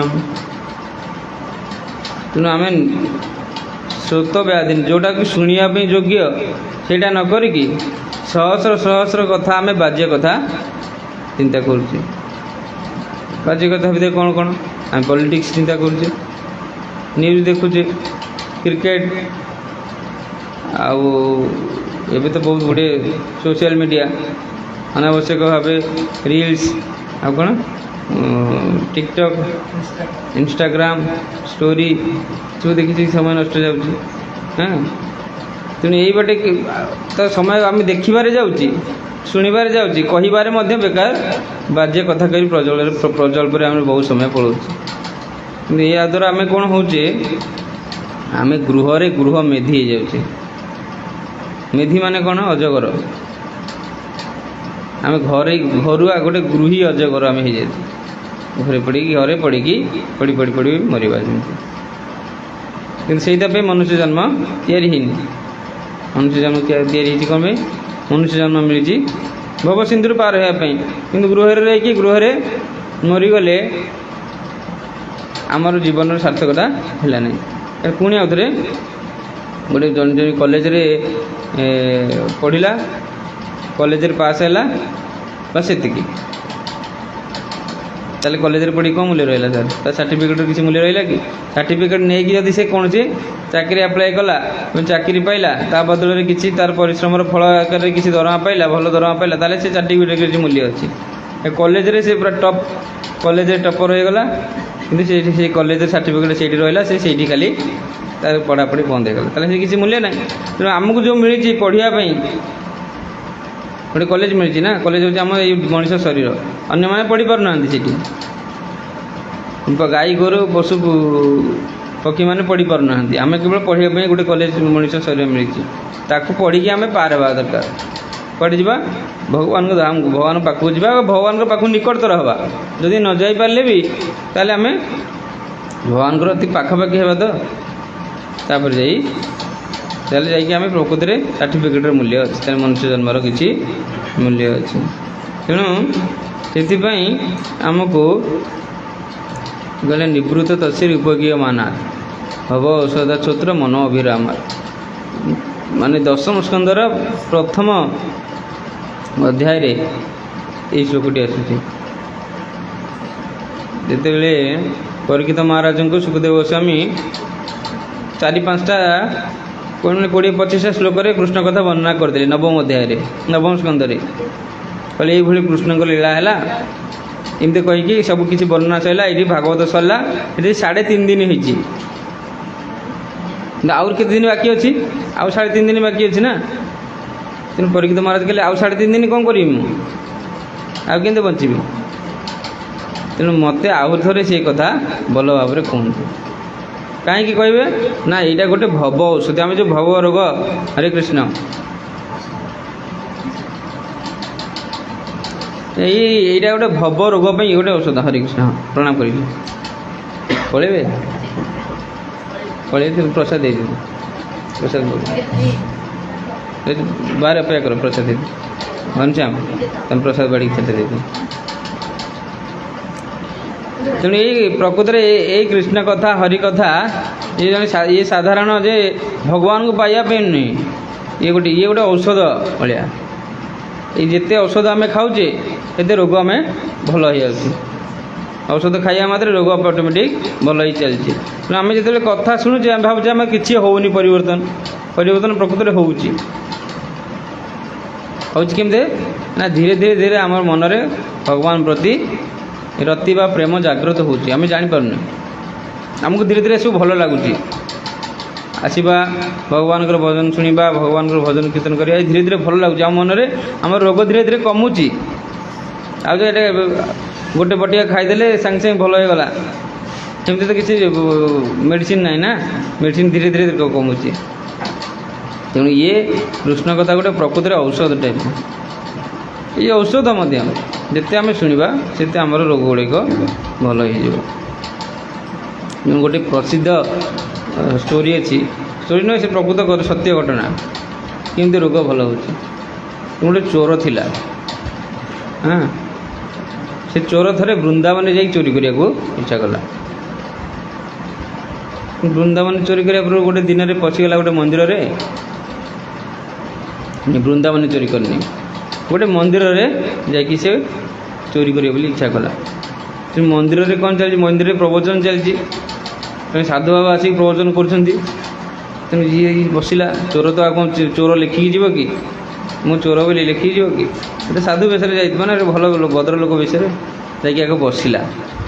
ସେ ସାଧୁ ବାବା କ'ଣ କରୁଥିଲେ ନା, ସାଧୁ ବାବା ଭଗବାନ କୃଷ୍ଣଙ୍କର ବିଭିନ୍ନ ଅଳଙ୍କାର ବିଷୟରେ କହୁଥିଲେ। ଭଗବାନ କୃଷ୍ଣଙ୍କର ରୂପ ବର୍ଣ୍ଣନା କରୁଥିଲେ। ଭଗବାନ କୃଷ୍ଣଙ୍କର କେତେ ସୁନ୍ଦର ରୂପ, ତେଣୁ ସୁନ୍ଦର ରୂପ ବର୍ଣ୍ଣନା କରି କରି କରି କରି ସେ ଯେତେବେଳେ କହିଲେ ଭଗବାନ କୃଷ୍ଣ ତାଙ୍କର ବେକରେ କୌସ୍ତୁଭ ମଣି ଧାରଣ କରନ୍ତି, ତାଙ୍କ ବାହୁରେ ବାଜୁବନ୍ଧ, ତାଙ୍କ ଅଣ୍ଟାରେ ମେଖଳା, ଏସବୁ ଦିବ୍ୟ ରତ୍ନରେ ମଣି ମୋତି ମାଣିକ୍ୟରେ ସବୁ ତିଆରି ହେଇଥିବ। ଏସବୁ ବର୍ଣ୍ଣନା ଯାହା ସବୁ ଶାସ୍ତ୍ରରେ ବର୍ଣ୍ଣନା କରାଯାଇଛି ସବୁ ସୁନ୍ଦର ଭାବେ ବର୍ଣ୍ଣନା କରୁଥାନ୍ତି। ତାଙ୍କ ମସ୍ତକରେ ଏତେ ସୁନ୍ଦର ମଣି ମୋତିର ମୁକୁଟ ରହିଛି। ତେଣୁ ସେ ଚୋର କହିଲା, ମୁଁ ଏତେ ଜାଗାରେ ଚୋରି କଲିଣି, ଏତେ ଧନ ସମ୍ପତ୍ତି ତ କାହା ପାଖରେ ନାହିଁ, ଇଏ ପୁଣି ପିନ୍ଧିକି ବୁଲୁଛନ୍ତି, ମୁଁ କାହିଁକି ଯାଇ କାହା ଘରେ ରାତିରେ ଚୋରି କରିବି? ସେଇଭଳିଆ ସେ ପିଲାଟାକୁ ପାଇଗଲେ ମୁଁ ତା ସବୁ ଜିନିଷ ଚୋରି କରି ଆଣିବି। ଆଉ ଚୋରି କଲେ ଗୋଟେ ଥରକେ ସବୁ ଧନୀ ହେଇଯିବ, ତା ଚୋରି କରିବାକୁ ପଡ଼ିବନି। ତେଣୁ ସେ ଯେଉଁ ବସିଥିଲା ବର୍ତ୍ତମାନ ବହୁତ ଧ୍ୟାନରେ ଶୁଣିଲା। ଆଉ କୁଆଡ଼େ ନ ବୋଲି ସେ କହିଲେ ଏଇ ସୂଚନା ମୋତେ ମିଳୁଛି, ଇନଫର୍ମେସନ୍ ମିଳୁଛି, ମାନେ ମୁଁ ଏଟାକୁ ନୋଟ୍ କରି ରଖିଦେବି। କେଉଁଠି ମିଳୁଛି, କେଉଁଠି ପିଲାଟା ଅଛି, ଆଉ ସେଇ ଜାଗାରେ ଯାଇକି ପହଞ୍ଚିବି। ସେ ମନେ ପକେଇ ଶୁଣିଲା, ମନ ଧ୍ୟାନ ଦେଇକି ଶୁଣିଲା। ଶୁଣି ସେ କେବେ ସବୁ ଧ୍ୟାନ ଦେଇ ଶୁଣୁଥାଏ, କେଉଁଟା ଭୁଲିଯିବ ବୋଲି ସେ ମନେ ପକାଇଥାଏ ବାରମ୍ବାର। ତାପରେ ପ୍ରବଚନ ସରିଗଲା। ପ୍ରବଚନ ସରିଲା ପରେ ଯାଇକି ପଚାରିଲା, ସାଧୁ ବାବାଙ୍କୁ ପଚାରିଲା, ସାଧୁ ବାବା ସେ ପିଲାଟା କେଉଁଠି ଅଛି, କେଉଁଠି ମିଳିବ? ସେ ତ କହିଥିଲେ ପ୍ରବଚନରେ ମିଳିବ ବୃନ୍ଦାବନରେ। ସେ କହିଲେ ହଁ, ସେଇ ବୃନ୍ଦାବନ, ସେ ସତରେ ବୃନ୍ଦାବନରେ ମିଳିବେ ନା? ହଁ ମିଳିବ। ସେ ବୃନ୍ଦାବନ ଚାଲିଲା। ଆଉ କିନ୍ତୁ ଯାଉଛି ସିନା, ବହୁତ ଦୂର ବାଟ ଅଛି ଯିବାକୁ ବୃନ୍ଦାବନ, କିନ୍ତୁ ମନେ ପକାଇ ଯାଉଛି, କାଳେ ଭୁଲିଯିବ ସେ ରାସ୍ତାଟା। ତାପରେ କେଉଁଠି କ'ଣ ସବୁ ପିନ୍ଧିଛନ୍ତି ବୋଲି ଭୁଲିଯିବ। ଯଦି କ'ଣ ପିନ୍ଧିଛନ୍ତି ବୋଲି ଭୁଲିଯିବ, ତାହେଲେ ପୁଣି ସେ ଛାଡ଼ିକି ପଳେଇ ଆସିବ ନା। ତେଣୁ ମନେ ପକେଇ ପକେଇ ଯାଉଛି ଭଗବାନ କୃଷ୍ଣଙ୍କର କ'ଣ କ'ଣ ସବୁ ପିନ୍ଧିଛନ୍ତି। କିନ୍ତୁ ଦିନେ ମନେ ପକେଇ ପକେଇ ଯାଇକି ପହଞ୍ଚିଲା। ସେ ସବୁ ଖାଲି ଦିନ ସାରା ତ ଖାଲି ଚିନ୍ତା କଲା ଆଉ ବେକରେ ଏତିକି ମାଳି ଅଛି, ମୁଣ୍ଡରେ ଏତିକି ମୁକୁଟ ଅଛି, ଏତିକିଟା ମଣିମତି ଲାଗିଛି। ଦିନ ସାରା ଚିନ୍ତା କରି କରି କରି କରି ଯାଇ ପହଞ୍ଚିଲା, ବୃନ୍ଦାବନରେ ପହଞ୍ଚିଲା। ବୃନ୍ଦାବନ ଯାଇକି ଖୋଜିଲା ଆଉ ସେ ଯେଉଁ ବାଟରେ କେଉଁଠି ଅଛି ଯାଇକି ଗୋଟେ ଜଙ୍ଗଲ ଭିତରୁ ପଳେଇଲା। ଜଙ୍ଗଲ ଭିତରେ ଯାଇକି ଗୋଟେ ଗଛ ଉପରେ ଲୁଚିକି ରହିଲା। କେତେବେଳେ ଆସିବେ ସେ ପିଲା, କେତେବେଳେ ଆସିବେ ସେ ଶୁଣିଛି ଯେ ସେ ଜଙ୍ଗଲକୁ ଗାଈ ଚରିବାକୁ ନେଇକି ଯାଆନ୍ତି।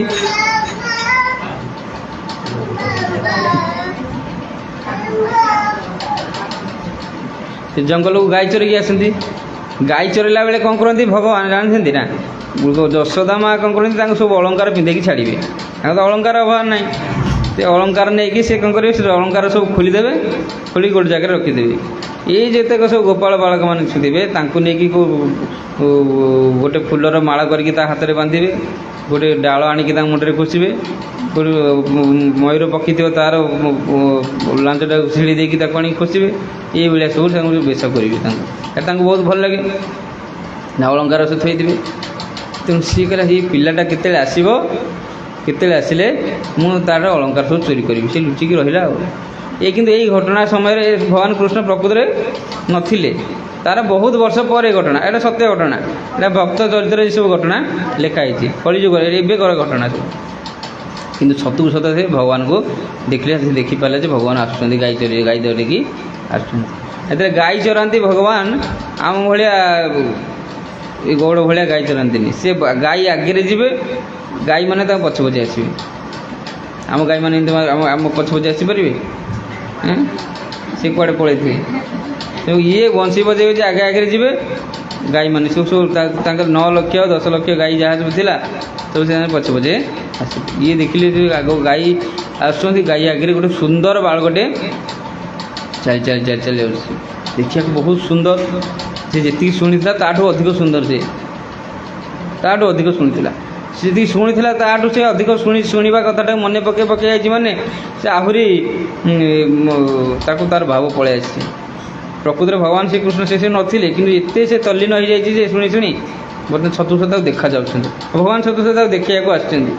ଭଗବାନ ପାଖକୁ ଆସିଲା, ପାଖକୁ ଆସି ପୁରା ପାଖରେ ପହଞ୍ଚିଲା। ସେ ଭଗବାନ ସେ ଯାଇ କହିଲେ, ଆରେ ତୁ ମୋତେ ଚୋରି କରିବାକୁ ଆସିଛି, ଚୋରି କରେ, କ'ଣ ନେବା କଥା ନେ। ଆଉ ସେ କ'ଣ ନେବ? ସେ ଦେଖିକି ତ ସବୁ ଆଶ୍ଚର୍ଯ୍ୟ ହେଇଛି, ଏତେ ସୁନ୍ଦର ଭଗବାନଙ୍କର ଦିବ୍ୟ ରୂପକୁ ଦେଖିକି। ଆଉ ସେ ଭଗବାନ ସେ ଚୋରି କରିପାରିବ ଏତେ ସୁନ୍ଦର ରୂପକୁ? ସେ ଖାଲି କାନ୍ଦୁଛି, ମୁଁ କ'ଣ କରିବାକୁ ଆସିଥିଲି। ମାନେ ତାର ସେ ହୃଦୟ ପରିବର୍ତ୍ତନ ହେଇଯାଇଛି। ତା ଭିତରେ ସେ ନିଶ୍ଚୟ ଚୋରରୁ ଗୋଟେ ମହାନ ସାଧୁର ଭାବକୁ ସେ ପଳେଇ ଆସିଛି। ଏଭଳି ସାଧାରଣ ସାଧୁ ନୁହେଁ, ଜଣେ ଭଗବାନଙ୍କର ଦର୍ଶନ କରିପାରୁଥିବା ଜଣେ ସାଧୁ ସେ ହେଇଯାଇଛି। ସେଇ ଦିନଠୁ ସେ ଚୋରି କରିବା ଛାଡ଼ି ଦେଇକି ବୃନ୍ଦାବନରେ ଜଣେ ମହାନ ଭକ୍ତ ହେଇଗଲେ, ମହାନ ସାଧୁ ହେଇକି ରହିଲେ। ସେ ଆଜି ନାହାନ୍ତି, କିନ୍ତୁ ଏଇଭଳି କେବଳ ତାଙ୍କର କ'ଣ ଏଭଳି ପରିବର୍ତ୍ତନ କେମିତି ହେଲା? କେବଳ ଶୁଣିଥିବା ଯୋଗୁଁ। ଯଦି ଶୁଣି ନଥାନ୍ତେ ତାହେଲେ ଏଭଳି ପରିବର୍ତ୍ତନ ହୋଇନଥାନ୍ତା। ତେଣୁ ସେ ଉଦ୍ଦେଶ୍ୟ କ'ଣ ପାଇଁ ଆଣିଥିଲେ? ଶୁଣିବା ପାଇଁ ଆଣିଥିଲେ, ଭଗବାନଙ୍କୁ ଚୋରି କରିବା ପାଇଁ। ଭଗବାନଠୁ କିଛି ଚୋରିବା ପାଇଁ, କିଛି ମ୍ୟାଟେରିଆଲ ଜିନିଷ, କିଛି ଭୌତିକ ଜିନିଷ ପାଇବା ପାଇଁ ସେ ଶୁଣିବା ପାଇଁ ଆସିଥିଲେ। କିନ୍ତୁ ତାର ଫଳ ଆମକୁ ତାଙ୍କୁ ମିଳିଲା, ବହୁତ ବଡ଼ ଜିନିଷ ମିଳିଲା। ତ ଜଣେ ଭୌତିକ କାମନା ରଖି ଭଗବାନଙ୍କୁ କଥା ଶୁଣିଲେ ଏଇଭଳି ଫଳ ମିଳୁଛି। ଯଦି କିଛି କାମନା ନ ରଖି ଭଗବାନଙ୍କର କଥା ଆମେ ଶୁଣିବା ତାହେଲେ କେତେ ଫଳ ମିଳିବ? ତେଣୁ ଶୁଣିବାର କେତେ ଗୁଡ଼ିଏ ପ୍ରକାର ଅଛି। ଗୋଟେ ସତ୍ୱ ଗୁଣରେ ଶୁଣିବା, ଗୋଟେ ରଜ ଗୁଣରେ ଶୁଣିବା, ଗୋଟେ ତମ ଗୁଣରେ ଶୁଣିବା, କେତେ ଗୁଡ଼ିଏ ପ୍ରକାର ଅଛି। ତମ ଗୁଣରେ ଶୁଣିବା କ'ଣ? ଭୟ କରିକି ଶୁଣିବା। ଯେମିତି ବିଭିନ୍ନ ସବୁ ସ୍ତୁତି ଅଛି, ଏଇ ସ୍ତୁତିଟା ଯଦି ନ ପଢ଼ିବା ତାହେଲେ ଆମକୁ ପାପ ହେବ, ଆମର ଅନିଷ୍ଟ ହେବ। ମଙ୍ଗଳା ସ୍ତୁତି କି କ'ଣ ସବୁ ସ୍ତୁତି ଅଛି। ଯଦି ଏଇ ବାର ଏଇ ଲକ୍ଷ୍ମୀ ପୁରାଣ ଅଧା ପଢ଼ିକି ଛାଡ଼ିଦେବା ତାହେଲେ ଯେତିକି ଲକ୍ଷ୍ମୀ ଅଛି ପଳେଇବ। ଭୟରେ ପଢ଼ିଦେବା।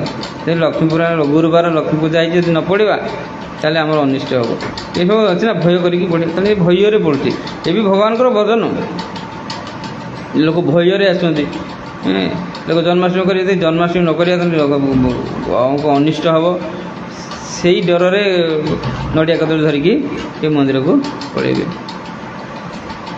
କିନ୍ତୁ ସେଇଟା ହେଲେ ଇଏ ବି ଗୋଟେ ଟିକେ ଭୟ ହଉ ପଛେ, ଯାହାକୁ ଗୋଟେ ମାତ୍ର ଭୟ ଅଛି କାହାକୁ, ସିଏ ମଧ୍ୟ ଗୋଟେ ଭକ୍ତି ମାତ୍ର ଇଏ ସେ ସେମିତି ଶୁଣିବା ମଧ୍ୟ ଭୟ କରିକି ଲୋକ ଶୁଣନ୍ତି।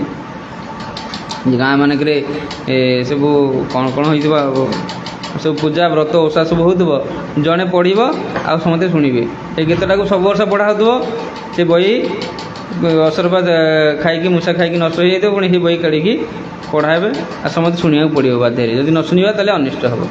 ତାହେଲେ ଏଇଟା ହେଉଛି ଇଏ କିନ୍ତୁ ଶ୍ରବଣର ସବୁଠୁ ଲୋଏଷ୍ଟ ଲେବୁଲ୍ର ନିକୃଷ୍ଟତର ଶ୍ରବଣ। ରଜଗୁଣୀର ଶ୍ରବଣ, ରଜଗୁଣୀ ହେଲା ଯେଉଁଟା ଆମେ କିଛି କାମନା ରଖିକି ଶୁଣିବା, ଆମେ ଗଲେ ଶୁଣିଲେ କ'ଣ ପାଇବା, କାମନା ରଖିବି ମଧ୍ୟ ଶ୍ରବଣ କରନ୍ତି, ଆମକୁ କ'ଣ ଲାଭ ହେବ ସେ ଶୁଣିଲେ। ଅନେକ କିଛି ଲୋକ ବହୁତ ଲୋକ ଭଗବତ କଥାରେ ଭାଗବତ ସପ୍ତାହ କରନ୍ତି। କ'ଣ ପାଇଁ ନା କିଛି ପୁଣ୍ୟ ମିଳିବ, ତା ବଦଳରେ ଭଗବାନ ତାଙ୍କୁ ଆଉ କିଛି ଅଧିକ ଦେବେ। ନା ଗାଁରେ ସବୁ ଲୋକମାନେ ପୁରାଣ କରନ୍ତି, ତାଙ୍କ ଦ୍ୱାରା ପୁରାଣ କରିବେ। ଏ ପୁରାଣ ଯିଏ ପଢ଼ିବ ତାକୁ କିଛି ପଇସା ଦେବେ, ଆଉ ଗୋଟେ ସାଉଣ୍ଡ ବାଲାକୁ କିଛି ଟେଣ୍ଟ ବାଲାକୁ କିଛି ପଇସା ଦେବେ, ଗୋଟେ ସାଉଣ୍ଡ କନେକ୍ସନ୍ ଆଣିକି ଆଜି ଖର୍ଚ୍ଚ କରିବେ, ଆଉ ଶେଷ ଦିନ ଗୋଟେ ଭୋଜି କରିବେ। ଉଦ୍ଦେଶ୍ୟ କ'ଣ ନା ଘରର ମଙ୍ଗଳ ହେବ। ତେଣୁ ଏଇଟା ହେଉଛି କିଛି ପାଇବା ପାଇଁ। କିନ୍ତୁ ସତ୍ୱଗୁଣର ଶ୍ରବଣ ହେଲା ଆମେ କେବଳ ଭଗବାନଙ୍କୁ ବିଶ୍ୱାସ କରିକି ଶ୍ରବଣ କରିବା, ଭଗବାନଙ୍କୁ ଶ୍ରଦ୍ଧାରେ ଶ୍ରବଣ କରିବା। ଏଇଟା ହେଉଛି ସତ୍ୱଗୁଣୀର ଶ୍ରବଣ। ଯଦି ଆମେ କରୁଛେ ସେଭଳିଆ, ତାର କେତେ ଆମକୁ ଫଳ ଅଧିକ ମିଳିବ। କିନ୍ତୁ ଆମକୁ ଶୁଦ୍ଧ ଭାବରେ ଶ୍ରବଣ କରିବାକୁ ପଡ଼ିବ। ତେଣୁ ଜଣେ ଏଇଟା ଆକବରଙ୍କ ସମୟରେ ଗୋଟେ ଘଟଣା, ଜଣେ ଲୋକ ଆସିକି 3ଟା କଣ୍ଢେଇ ଦେଲା। ପଚାରିଲା ଏଇ କଣ୍ଢେଇ ଭିତରୁ କେଉଁଟା ସବୁଠୁ ଭଲ କଣ୍ଢେଇ ଆପଣ କହିପାରନ୍ତି, କହିପାରିବେ? କିଏ ଅଛି ତମ ସଭାରେ ଏଇ ଭିତରୁ ଭଲ କଣ୍ଢେଇ କିଏ କହିପାରିବ? ଏଠି ବୀରବଲ କ'ଣ କଲେ ନା ଗୋଟେ କାଠି ଆଣିଲେ, କାଠି ଆଣିକି ସେ 3ଟା ଗୋଟେ କଣ୍ଢେଇର କାନରେ ପୁରେଇଲେ। ସେ କାଠିଟି କ'ଣ ହେଲା, ଗୋଟେ କଣ୍ଢେଇର କାନରେ ଗଲାନି ଜମା, ଆଉ ଗୋଟେ କଣ୍ଢେଇର କାନରେ ପଶିକି ଆର ପଟେ ବାହାରିକି ପଳେଇଲା। ଆଉ ଗୋଟେ କଣ୍ଢେଇର ଗୋଟେ କାନରେ ପଶିଲା, କିନ୍ତୁ ଆଉ ଗୋଟେ କାନରେ ସେ ବାହାରିଲା ନାହିଁ। ସେ ବୀରବଲ କହିଲେ ଏଇ କଣ୍ଢେଇଟା ସବୁଠୁ ଭଲ, ଏଇଟା ଆମେ ରଖିବା। ତାର ତ କ'ଣ 3ଟା କଣ୍ଢେଇ ମାନେ ଜଣେ ଶୁଣୁଛି, ଜଣେ ଆଦୌ ଶୁଣୁନି, ଖାଲି ବସିଛି, ତା କିଛି ଶୁଣୁନି। ସେ ଯଦି ପଚାରେ କ'ଣ ଶୁଣୁଛି ବୋଲି କେହି କିଛି କହିପାରିବନି, ସେ କିଛି କହିପାରିବନି କ'ଣ ଶୁଣୁଛି, କେହି କିଛି କହିବେ। ତେଣୁ ସିଏ ଗୋଟେ ଟାଇପ୍ର କଣ୍ଢେଇ। ଆଉ ଜଣେ ଶୁଣିକି ଏପଟେ କାନ ସେପଟେ ସେ ଏପଟେ କାନ ସେ ବାହାର କରିକି ପଳାଉଛି, ଛାଡ଼ିକି ପଳାଉଛି। ଶୁଣୁଛି, ବୁଝୁଛି, ସାଙ୍ଗେ ସାଙ୍ଗେ ବୁଝିକି ମୁଣ୍ଡଟା ହଲେଇକି ହସୁଛି, ଆଉ 5 ମିନିଟ୍ ପରେ କ'ଣ ଶୁଣୁଛି ପଚାରିଲେ ସେ କିଛି ନଥିବ, କିଛି ଉଡ଼ି ଯାଇଥିବ। ଆଉ କେତେ ଜଣ ଶୁଣିକି ରଖୁଛନ୍ତି କିଛି। ତେଣୁ ଆମେ କେଉଁ ଭଳିଆ କଣ୍ଢେଇ ଘରକୁ ନେଇକି ଯିବା, ଯେଉଁ ଭଳିଆ କଣ୍ଢେଇ ନେଇଯିବା ସେଇଭଳିଆ କଣ୍ଢେଇ ଭଳିଆ ହେବା ଆମେ। ତେଣୁ ଶ୍ରବଣ ସେଇଭଳିଆ କରିବାକୁ ପଡ଼ିବ। ଯଦି ଆମେ ଶୁଣିକି କିଛି ବୁଝିବା, ତେଣୁ ଆମେ କଳିଯୁଗର ଲକ୍ଷଣ ହେଲା କ'ଣ, ପ୍ରାୟଣ ଅଳ୍ପ ଆୟୁଷ ସଭ୍ୟ କଳାବସ୍ମିନ୍ ଯୋଗେ ଜନା ମନ୍ଦ ସୁମେନ୍ଦ ମତେୟ ମନ୍ଦ ଭାଗୀ ଉପଦୁତା। ଗୋଟେ ହେଲା ଆମ ମନ୍ଦ ଭାଗ୍ୟ, ଅଳ୍ପ ଆୟୁଷ୍ୟ, ଆଉ ଗୋଟେ ଆମର ସ୍ମୃତି ଶକ୍ତି ବହୁତ ଖରାପ। ସ୍ମୃତି ଶକ୍ତି ଖରାପ ଥିଲେ ଆମେ କ'ଣ କରିବା, ଆମେ ଶୁଣିକି ସେଇଟାକୁ ବାରମ୍ବାର ସେଇ ଜିନିଷ ନୋଟ୍ କରିପାରିବା। ବହୁତ ନୋଟ୍ କରି ରଖନ୍ତି, ବହୁତ କ'ଣ ଭଲ ଶୁଣିଲେ ଆମେ ନୋଟ୍ କରିପାରିବା। ଯଦି ନୋଟ୍ ନ କରିପାରିବା ତାହେଲେ ସେଇଟା ବାରମ୍ବାର କ'ଣ କରିବା, ଆଜି ଆମେ ଶୁଣିଛେ ସେଇଟା ଏଇ ଅଧଘଣ୍ଟେ ମନେ ଅଛି, ଘଣ୍ଟାଟେ ମନେ ଅଛି, କି କାଲି ପର୍ଯ୍ୟନ୍ତ ମନେ ଅଛି, ସେଇଟାକୁ ଘରେ ନେଇକି ଆମେ ପୁଣି ମନନ କରିପାରିବା, ଆଉ ଥରେ ମନେ ପକାଇବା ସେଇଟା, କି ଆଉ କାହା ଆଗରେ କହିଦେବା। ଯଦି ଆମେ ଶୁଣିଥିବା ଜିନିଷଟା ଆଉ ଜଣକୁ ଆମେ କହିଦେଉଛେ, ତାହେଲେ ସେଇଟା ବହୁତ ଦିନ ପର୍ଯ୍ୟନ୍ତ ଆମର ମନେ ରହିଗଲା। ସେଥିପାଇଁ ଏଇଭଳି ଆମେ ବାରମ୍ବାର ଶୁଣିକି କାନରୁ ଏପଟେ ଶୁଣିକି ଏପଟେ ଛାଡ଼ିବା ଅପେକ୍ଷା ଗୋଟେ ଥର ଆମେ ଭିତରେ ରଖିବା ଦରକାର। ତେଣୁ ସେ କହିଲେ ଯେ ପ୍ରବିଷ୍ଟ କର୍ଣ୍ଣରନ୍ଧ୍ରେଣ ସ୍ୱାନୁଭାବ ସରରୁଭମ୍ ଧୁନନ୍ତି ଅମଳମ୍ କୃଷ୍ଣା ସଲିଳସ୍ୟ ଯଥା ଶରତ। ବର୍ତ୍ତମାନ ବର୍ଷା ହେଉଛି, ଯଦି ଆମେ ନଦୀ ଯିବା, ପୋଖରୀ ଯିବା, ସବୁ ବର୍ଷା ଜଳଗୁରା ସବୁ ସଫା ସଫା ହେଇଥିବ କି ଗୋଳିଆ ହେଇଥିବ? ଗୋଳିଆ ହେଇଥିବ। ଏ ଗୋଳିଆଟା ସଫା ହେବା ପାଇଁ କ'ଣ ଆମେ କରୁଛେ? ଫିଲ୍ଟର ବ୍ୟବହାର କରୁଛେ। କେମିତି ସଫା ହେବ? କେମିତି ସଫା ହେବ? ଭାଦ୍ର ମାସ ଆସିଲେ ସଫା ହେଇଯିବ। ସେ ଶରତ ଋତୁ ଆସିଲେ ସଫା ହେଇଯିବ। କାହିଁକି ନା ଶରତରେ ବର୍ଷା ହେବନି। ବର୍ଷା ସେ ନହେଲେ ସେ ପାଣିର ଯେଉଁ ମଇଳା ଗୁଡ଼ାକ ସବୁ ତଳକୁ ଦବିଯିବ। କୃଷ୍ଣ କଥା ବି ସେଇଭଳିଆ। ପ୍ରବିଷ୍ଟ କର୍ଣ୍ଣରନ୍ଧ୍ରେଣ ସ୍ୱାନୁଭାବ ସରୂପ। କୃଷ୍ଣ କଥା ଯେତେବେଳେ ଆମ କାନରେ ପ୍ରବେଶ କରୁଛି, ଆମର ହୃଦୟରେ ଥିବା ମଇଳା ଗୁଡ଼ିକ ଧୀରେ ଧୀରେ ବସୁଛି। ସେ ମଇଳା ବି ଧୀରେ ଧୀରେ ବସିବ। ହଠାତ୍ ସକାଳକୁ ଉଠିଲା ଆସିକି ମଇଳା ଜଳଟା ସଫା ହେଇଯାଇନଥିବ।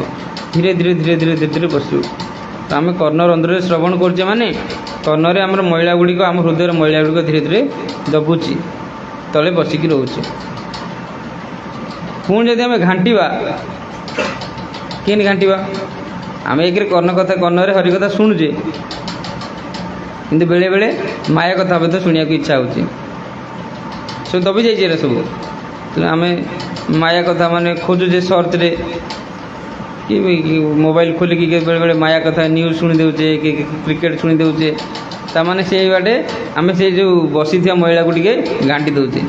ସେ ପୁଣି ଆଉଥରେ ଉଠିବ, ତାକୁ ଦବାଇବା ପାଇଁ ପୁଣି ଆଉଥରେ ଶୁଣିବାକୁ ପଡ଼ିବ।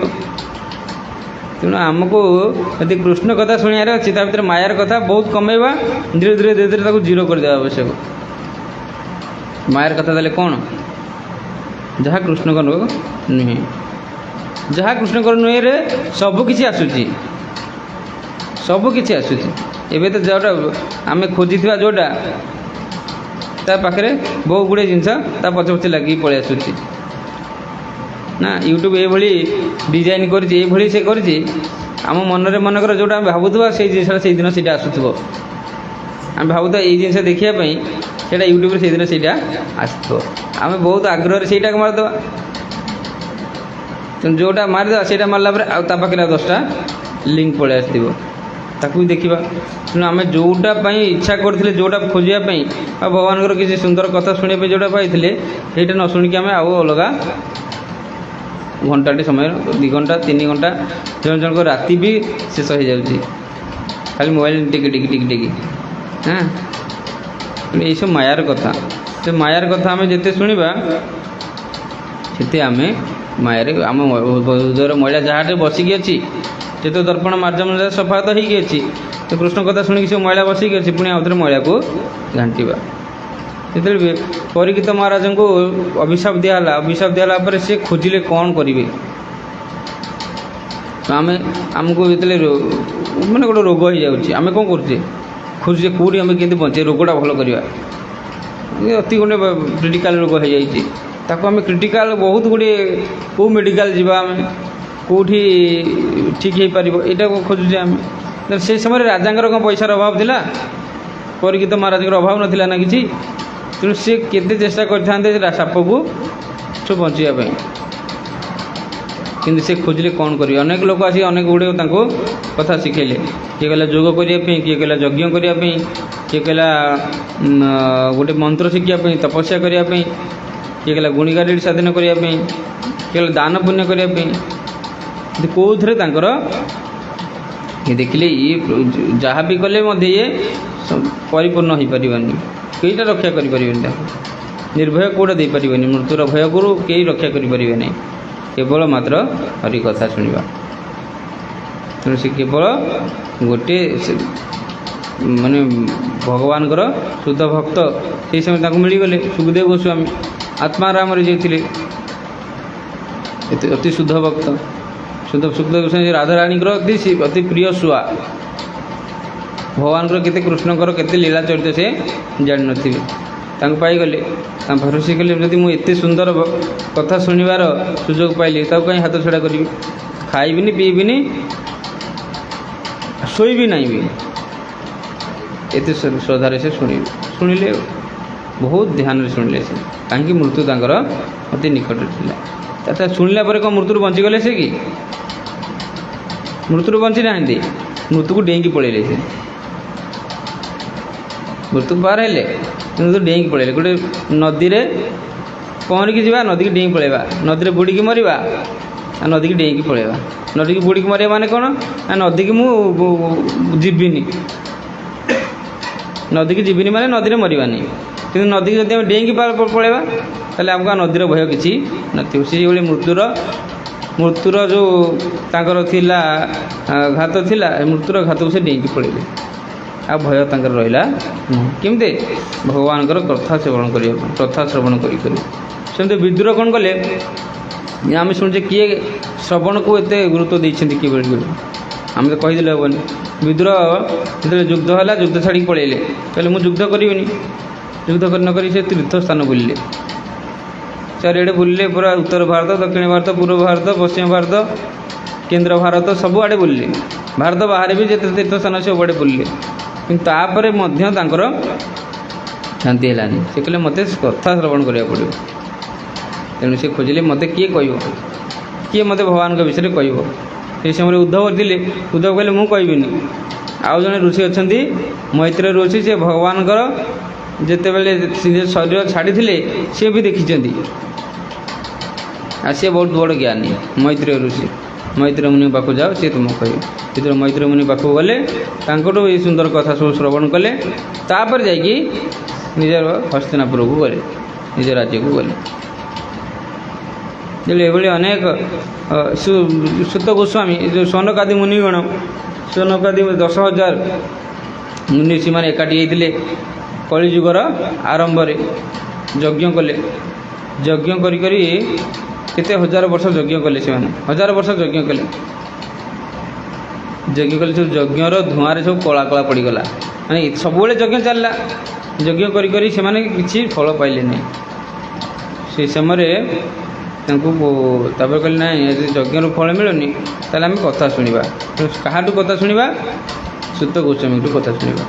ସୁତ ଗୋସ୍ୱାମୀ ଜଣେ ଋଷି ଥିଲେ, ଯିଏକି ଭାଗବତ କଥା ପରିଚିତ ମହାରାଜଙ୍କ ଶ୍ରବଣ ସମୟରେ ଶୁଣିଥିଲେ। ସେ ତେଣୁ ସେ ଶୁଣିଛନ୍ତି। ଆଉ ସେ ସମୟରେ ଏମିତି ଆମ ଭଳିଆ ଶୁଣିବା ନୁହେଁ। ସେ ସମୟରେ ଯିଏ ଶୁଣୁଥିଲା, ଯିଏ ଯାହା ଶୁଣୁଥିଲା ସେଇଟା ସବୁ ଶବ୍ଦ ମନେ ରଖିଦେଉଥିଲା। ଆଉ ସେଇଟାକୁ ସେ ସେତିକି ଯାହା ଶୁଣୁଥିଲା ସେ ସେତିକି ଉପସ୍ଥାପନ କରିପାରୁଥିଲା। ସୁତ ଗୋସ୍ୱାମୀ ଭଲରେ ଶୁଣିଥିଲେ। ତେଣୁ ଆମେ ସୁତ ଗୋସ୍ୱାମୀଙ୍କୁ ଡାକି ତାଙ୍କଠୁ ଶୁଣିବା। ସୁତ ଗୋସ୍ୱାମୀଙ୍କୁ ଡାକିରେ ହଜାର ହଜାର ମୁନି ଋଷି ନାନୀ ବସିକି ଶୁଣିଲେ। ଶୁଣିକି ସେ ସବୁ ଯାହା ସୁଖଦେବ ଗୋସ୍ୱାମୀ କହିଥିଲେ ସବୁ କଥା ମଧ୍ୟ ସେ ଶୁଣିପାରିଥିଲେ। ଏଭଳି ସେ ଶ୍ରବଣ କରିକି ବହୁତ ଗୁଡ଼ିଏ ଲୋକ ଅଛନ୍ତି। ସୁତ ଗୋସ୍ୱାମୀଙ୍କ ସମୟରେ 10,000 ଯେଉଁ ମୁନି ଋଷିମାନେ ସମସ୍ତେ ମଧ୍ୟ ମୁକ୍ତି ପାଇଥିଲେ। ଆମେ ଶୁଣିଥିବା ଯେଉଁ ଆତ୍ମଦେବ ବ୍ରାହ୍ମଣ ଧୁନ୍ଧୁକାରୀର ମୁକ୍ତି କଥା। ଧୁନ୍ଧୁକାରୀ ଯେ ଜଣେ ବ୍ରହ୍ମ ପିଶାଚ ଥିଲା। ବ୍ରହ୍ମ ପିଶାଚ ମାନେ ତାକୁ ବେଶ୍ୟାମାନେ ମିଶିକି ମାରି ଦେଇଥିଲେ। ତା'ର ଆୟୁଷ ପୁରିବା ପୂର୍ବରୁ ତାକୁ ମାରି ଦେଇଥିଲେ। କାହିଁକି? ସିନା ବହୁତ ଗୁଡ଼ିଏ ଖରାପ କାମ କରିଥିଲା ସେ। କିନ୍ତୁ ତା'ର ଭାଇ ଗୋକର୍ଣ୍ଣ, ସେ ଜଣେ ଭକ୍ତ ଥିଲା। ଗାଈଙ୍କ ଠାରୁ ଜନ୍ମ ହୋଇଥିଲା ଗୋକର୍ଣ୍ଣ। କିନ୍ତୁ ଋଷିଙ୍କର ଫଳ, ଋଷିଙ୍କର କୃପା, ସାଧୁଙ୍କର କୃପା ଯୋଗୁଁ ସେ ଜଣେ ଭକ୍ତ ହୋଇଥିଲା। କିନ୍ତୁ ସିଏ ହରିକଥା ଆୟୋଜନ କଲା। ହରିକଥା ଆୟୋଜନ କଲାରେ ଧୁନ୍ଧୁକାରୀ ସେ ଶୁଣିଲା, ଭୂତରେ ଶୁଣିଲା, ଭୂତ ହୋଇକି ଶୁଣିଲା। ଭୂତ ହୋଇକି ଶୁଣିକି ସେ ଉଦ୍ଧାର ପାଇଗଲା। କେବଳ ଶୁଣିବା ଯୋଗୁଁ। ତେଣୁ ଶୁଣିବାଟା କେତେ ଗୁରୁତ୍ୱପୂର୍ଣ୍ଣ। ଆମକୁ ଶୁଣିବା ପାଇଁ ଭଗବାନ କାନ ଦେଇଛନ୍ତି। ତେଣୁ ଆମେ କାନର ପ୍ରକୃତରେ ସଦୁପଯୋଗ କରିବା ଉଚିତ। ଯଦି ନ ଶୁଣିବା, ଯଦି ଆମେ ଶୁଣୁନେ ତାହେଲେ ଆମେ ଗପ କରିବା ଆରମ୍ଭ କରିବା। ତ ନ ଶୁଣିବାର ଗୋଟେ କାରଣ ହେଲା ଆମେ ପ୍ରଜଳ୍ପ କରୁଛେ। ତେଣୁ ପ୍ରଜଳ୍ପ କାହିଁକି ହେଉଛି? ଆମେ ଶୁଣୁନି ଠିକ୍ରେ। ଯଦି ଆମେ ପ୍ରତ୍ୟେକ ଦିନ ଘଣ୍ଟା ଘଣ୍ଟା ଧରି ଭଗବାନଙ୍କ କଥା ଶୁଣିବା, ତାହେଲେ ଆମକୁ ବାଜ୍ୟ କଥା କହିବାକୁ ଇଚ୍ଛା ହେବ ନାହିଁ। ତେଣୁ ଆମକୁ ଶୁଣିବାକୁ ପଡ଼ିବ। ଶୁଣିବା ପାଇଁ କ'ଣ ମାଧ୍ୟମ? ଆଗକାଳେ ଲୋକମାନଙ୍କର ଶୁଣିବା ପାଇଁ କିଛି ନଥିଲା, ସେଥିପାଇଁ ବହିରେ ଲେଖା ହେଇଯାଉଥିଲା, ଶାସ୍ତ୍ର ଥିଲା। ଯଦି ଶୁଣିବା ପାଇଁ ଆମର କିଛି ସାଧନ ନାହିଁ, ତାହେଲେ ଆମେ ପଢ଼ିବା। ଯଦି ପଢ଼ିବା ପାଇଁ ଆମର ଆଖି ଖରାପ ହେଇଛି, ଆମେ ମୂର୍ଖ ହେଇଛି, ଆମେ ପଢ଼ିପାରୁନି, ତାହେଲେ ଆମେ ଶୁଣିବା। ଶୁଣିବା ପାଇଁ ଗୋଟେ ସ୍ଥାନରୁ ଆଉ ଗୋଟେ ସ୍ଥାନକୁ ଯିବାକୁ ପଡ଼ିବ। ଯଦି ନ ଯାଇପାରୁଛେ, ତାହେଲେ ଆଜି ଶୁଣିବା ପାଇଁ ବହୁତ ଗୁଡ଼ିଏ ମାଧ୍ୟମ ଅଛି। भगवानकर विभिन्न सोशल मीडिया माध्यम यूट्यूब माध्यम फेसबुक माध्यम कौन सी जूम माध्यम गूगल मीट माध्यम शुणापी बहुत गुड़े तेणु कोरोनार गोटे सबुठ बड़ दान है शुणवार टेस्ट समस्त बढ़ेगा ता पूर्व जी लोक शुणुले भक्त मैंने शुणुले ताठू अधिक 2 गुण 3 गुण मात्रा सब कोरोना बढ़ईदेला तेणु भक्त मान से गोटे भयर शुणिली सत कथा जदि न शुणा तेल कोरोना 5 दिन पर आमर पाली आसो कि लोक भयर शुणिले कि अभ्यास हो गला ये गोटे बहुत भल जदि शुणापी आमको सुजोग मिलूँ आम शुणा आवश्यक आ सुजोग केवे हाथ छड़ा करवा उचित नहीं पुणी आउ गोटे जिनस आउ बहुत गुरुत्वपूर्ण आउ 2 मिनट्रे शुणा पुणी क्या शुणा से गुरुत्वपूर्ण आम शुणिले ना अनेक लोक अनेक गुड़े चैनल खोल बस एमती सबुठू आम शुणा ताले आम आस्था चैनल हो आम गोटे आस्था चैनल हो आस्था चैनल शुणिकी आज भक्त होना यही चैनल से निर्विशेष कथा कहुच्छी से चैनल भगवान सविशेष कथा कहुच्छी लोक कौटा ग्रहण करेंगे तेणु जनठू शुणा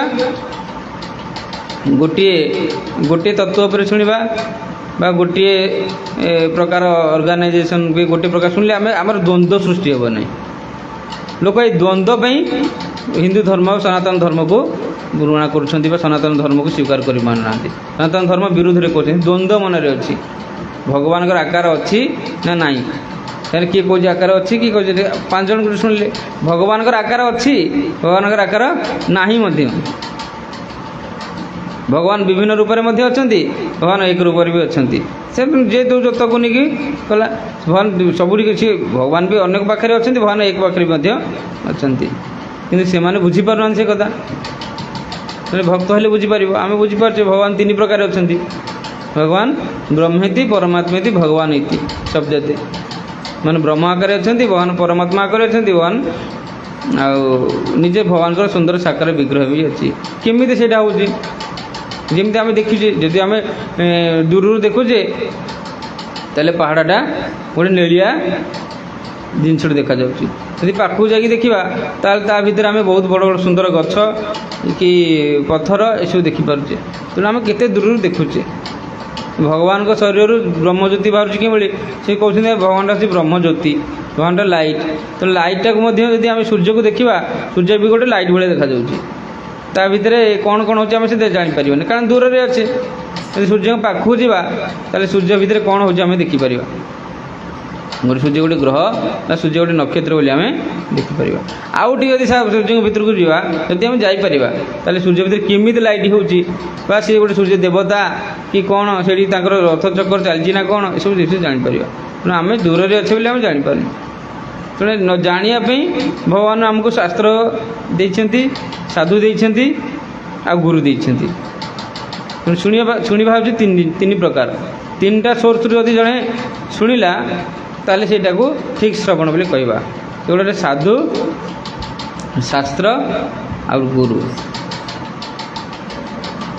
साधु को शुणा जोटा आम शुणुचे शास्त्र अच्छे ना देखा जोटा साधु मुखर शुणुचे आ जोटा शास्त्र अच्छी एटा गुरु को आम शुणुचे ना ये 3टा जिनस एका होगला ताले से जिनसटा से ही ठीक श्रवण ये ठीक तत्व बोली आम बुझा तत्व यदि आम शुणा ताले आम मन में द्वंद्व हेनी द्वंद्व जो सनातन धर्मटा बहुत नष्ट होगा जाऊँगी कहीं द्वंद्व सृष्टि होती कहीं आम ठीक शुणुनी ये ठीक शुणा ठीक सोर्स रु शुणा ठीक लोक शुणा ठीक भक्त शुणा ताले आमर किसी असुविधा नहीं जहाँ मन से आम जोटा देखला यदि आम शुणी चलवा ताले आम भ्रमरे पड़ा से अच्छी से कृष्ण विरोध में वर्णना होती कृष्ण गुणगाना भी होती तेणु आमको सहीटा प्रति ध्यान देवा कौन आम शुणा गुरुत्वपूर्ण असत्संग त्याग ही वैष्णव आचार असत्संग त्याग जदि आम करवा ताले आम वैष्णव हो पार ये जो अଯଥା शुणाटा गोटे असत्संग आम आम तो 4 नियम पालन करुँ आमर कौन असुविधा हो कि आम आमिष तो खाऊनु आम तो निशा खाऊनु आम तो जुआ खेलुनु जा आम तो पर स्त्री संग पर पुरुष संग करूनु तेणु आम तो भक्त हेले कौन हम आम तो ठीक श्रवण करूनी तेणु आम ए पालन कर दिन पर भूली जा आम दीदी भूलिकी पलैबा आम तो से बहुत श्रवणटा गुरुत्वपूर्ण जब आम ठीक श्रवण करवा ताले आमको ये श्रवण आमको भगवान पाखर निश्चय पहुँचे देव। हरे कृष्ण कृष्ण कृष्ण हरे हरे हरे राम राम राम हरे हरे। श्रील प्रभुपाद की जय। ठिया पड़े 5 मिनट कीर्तन करिए प्रसाद पाइबा। जय प्रभु।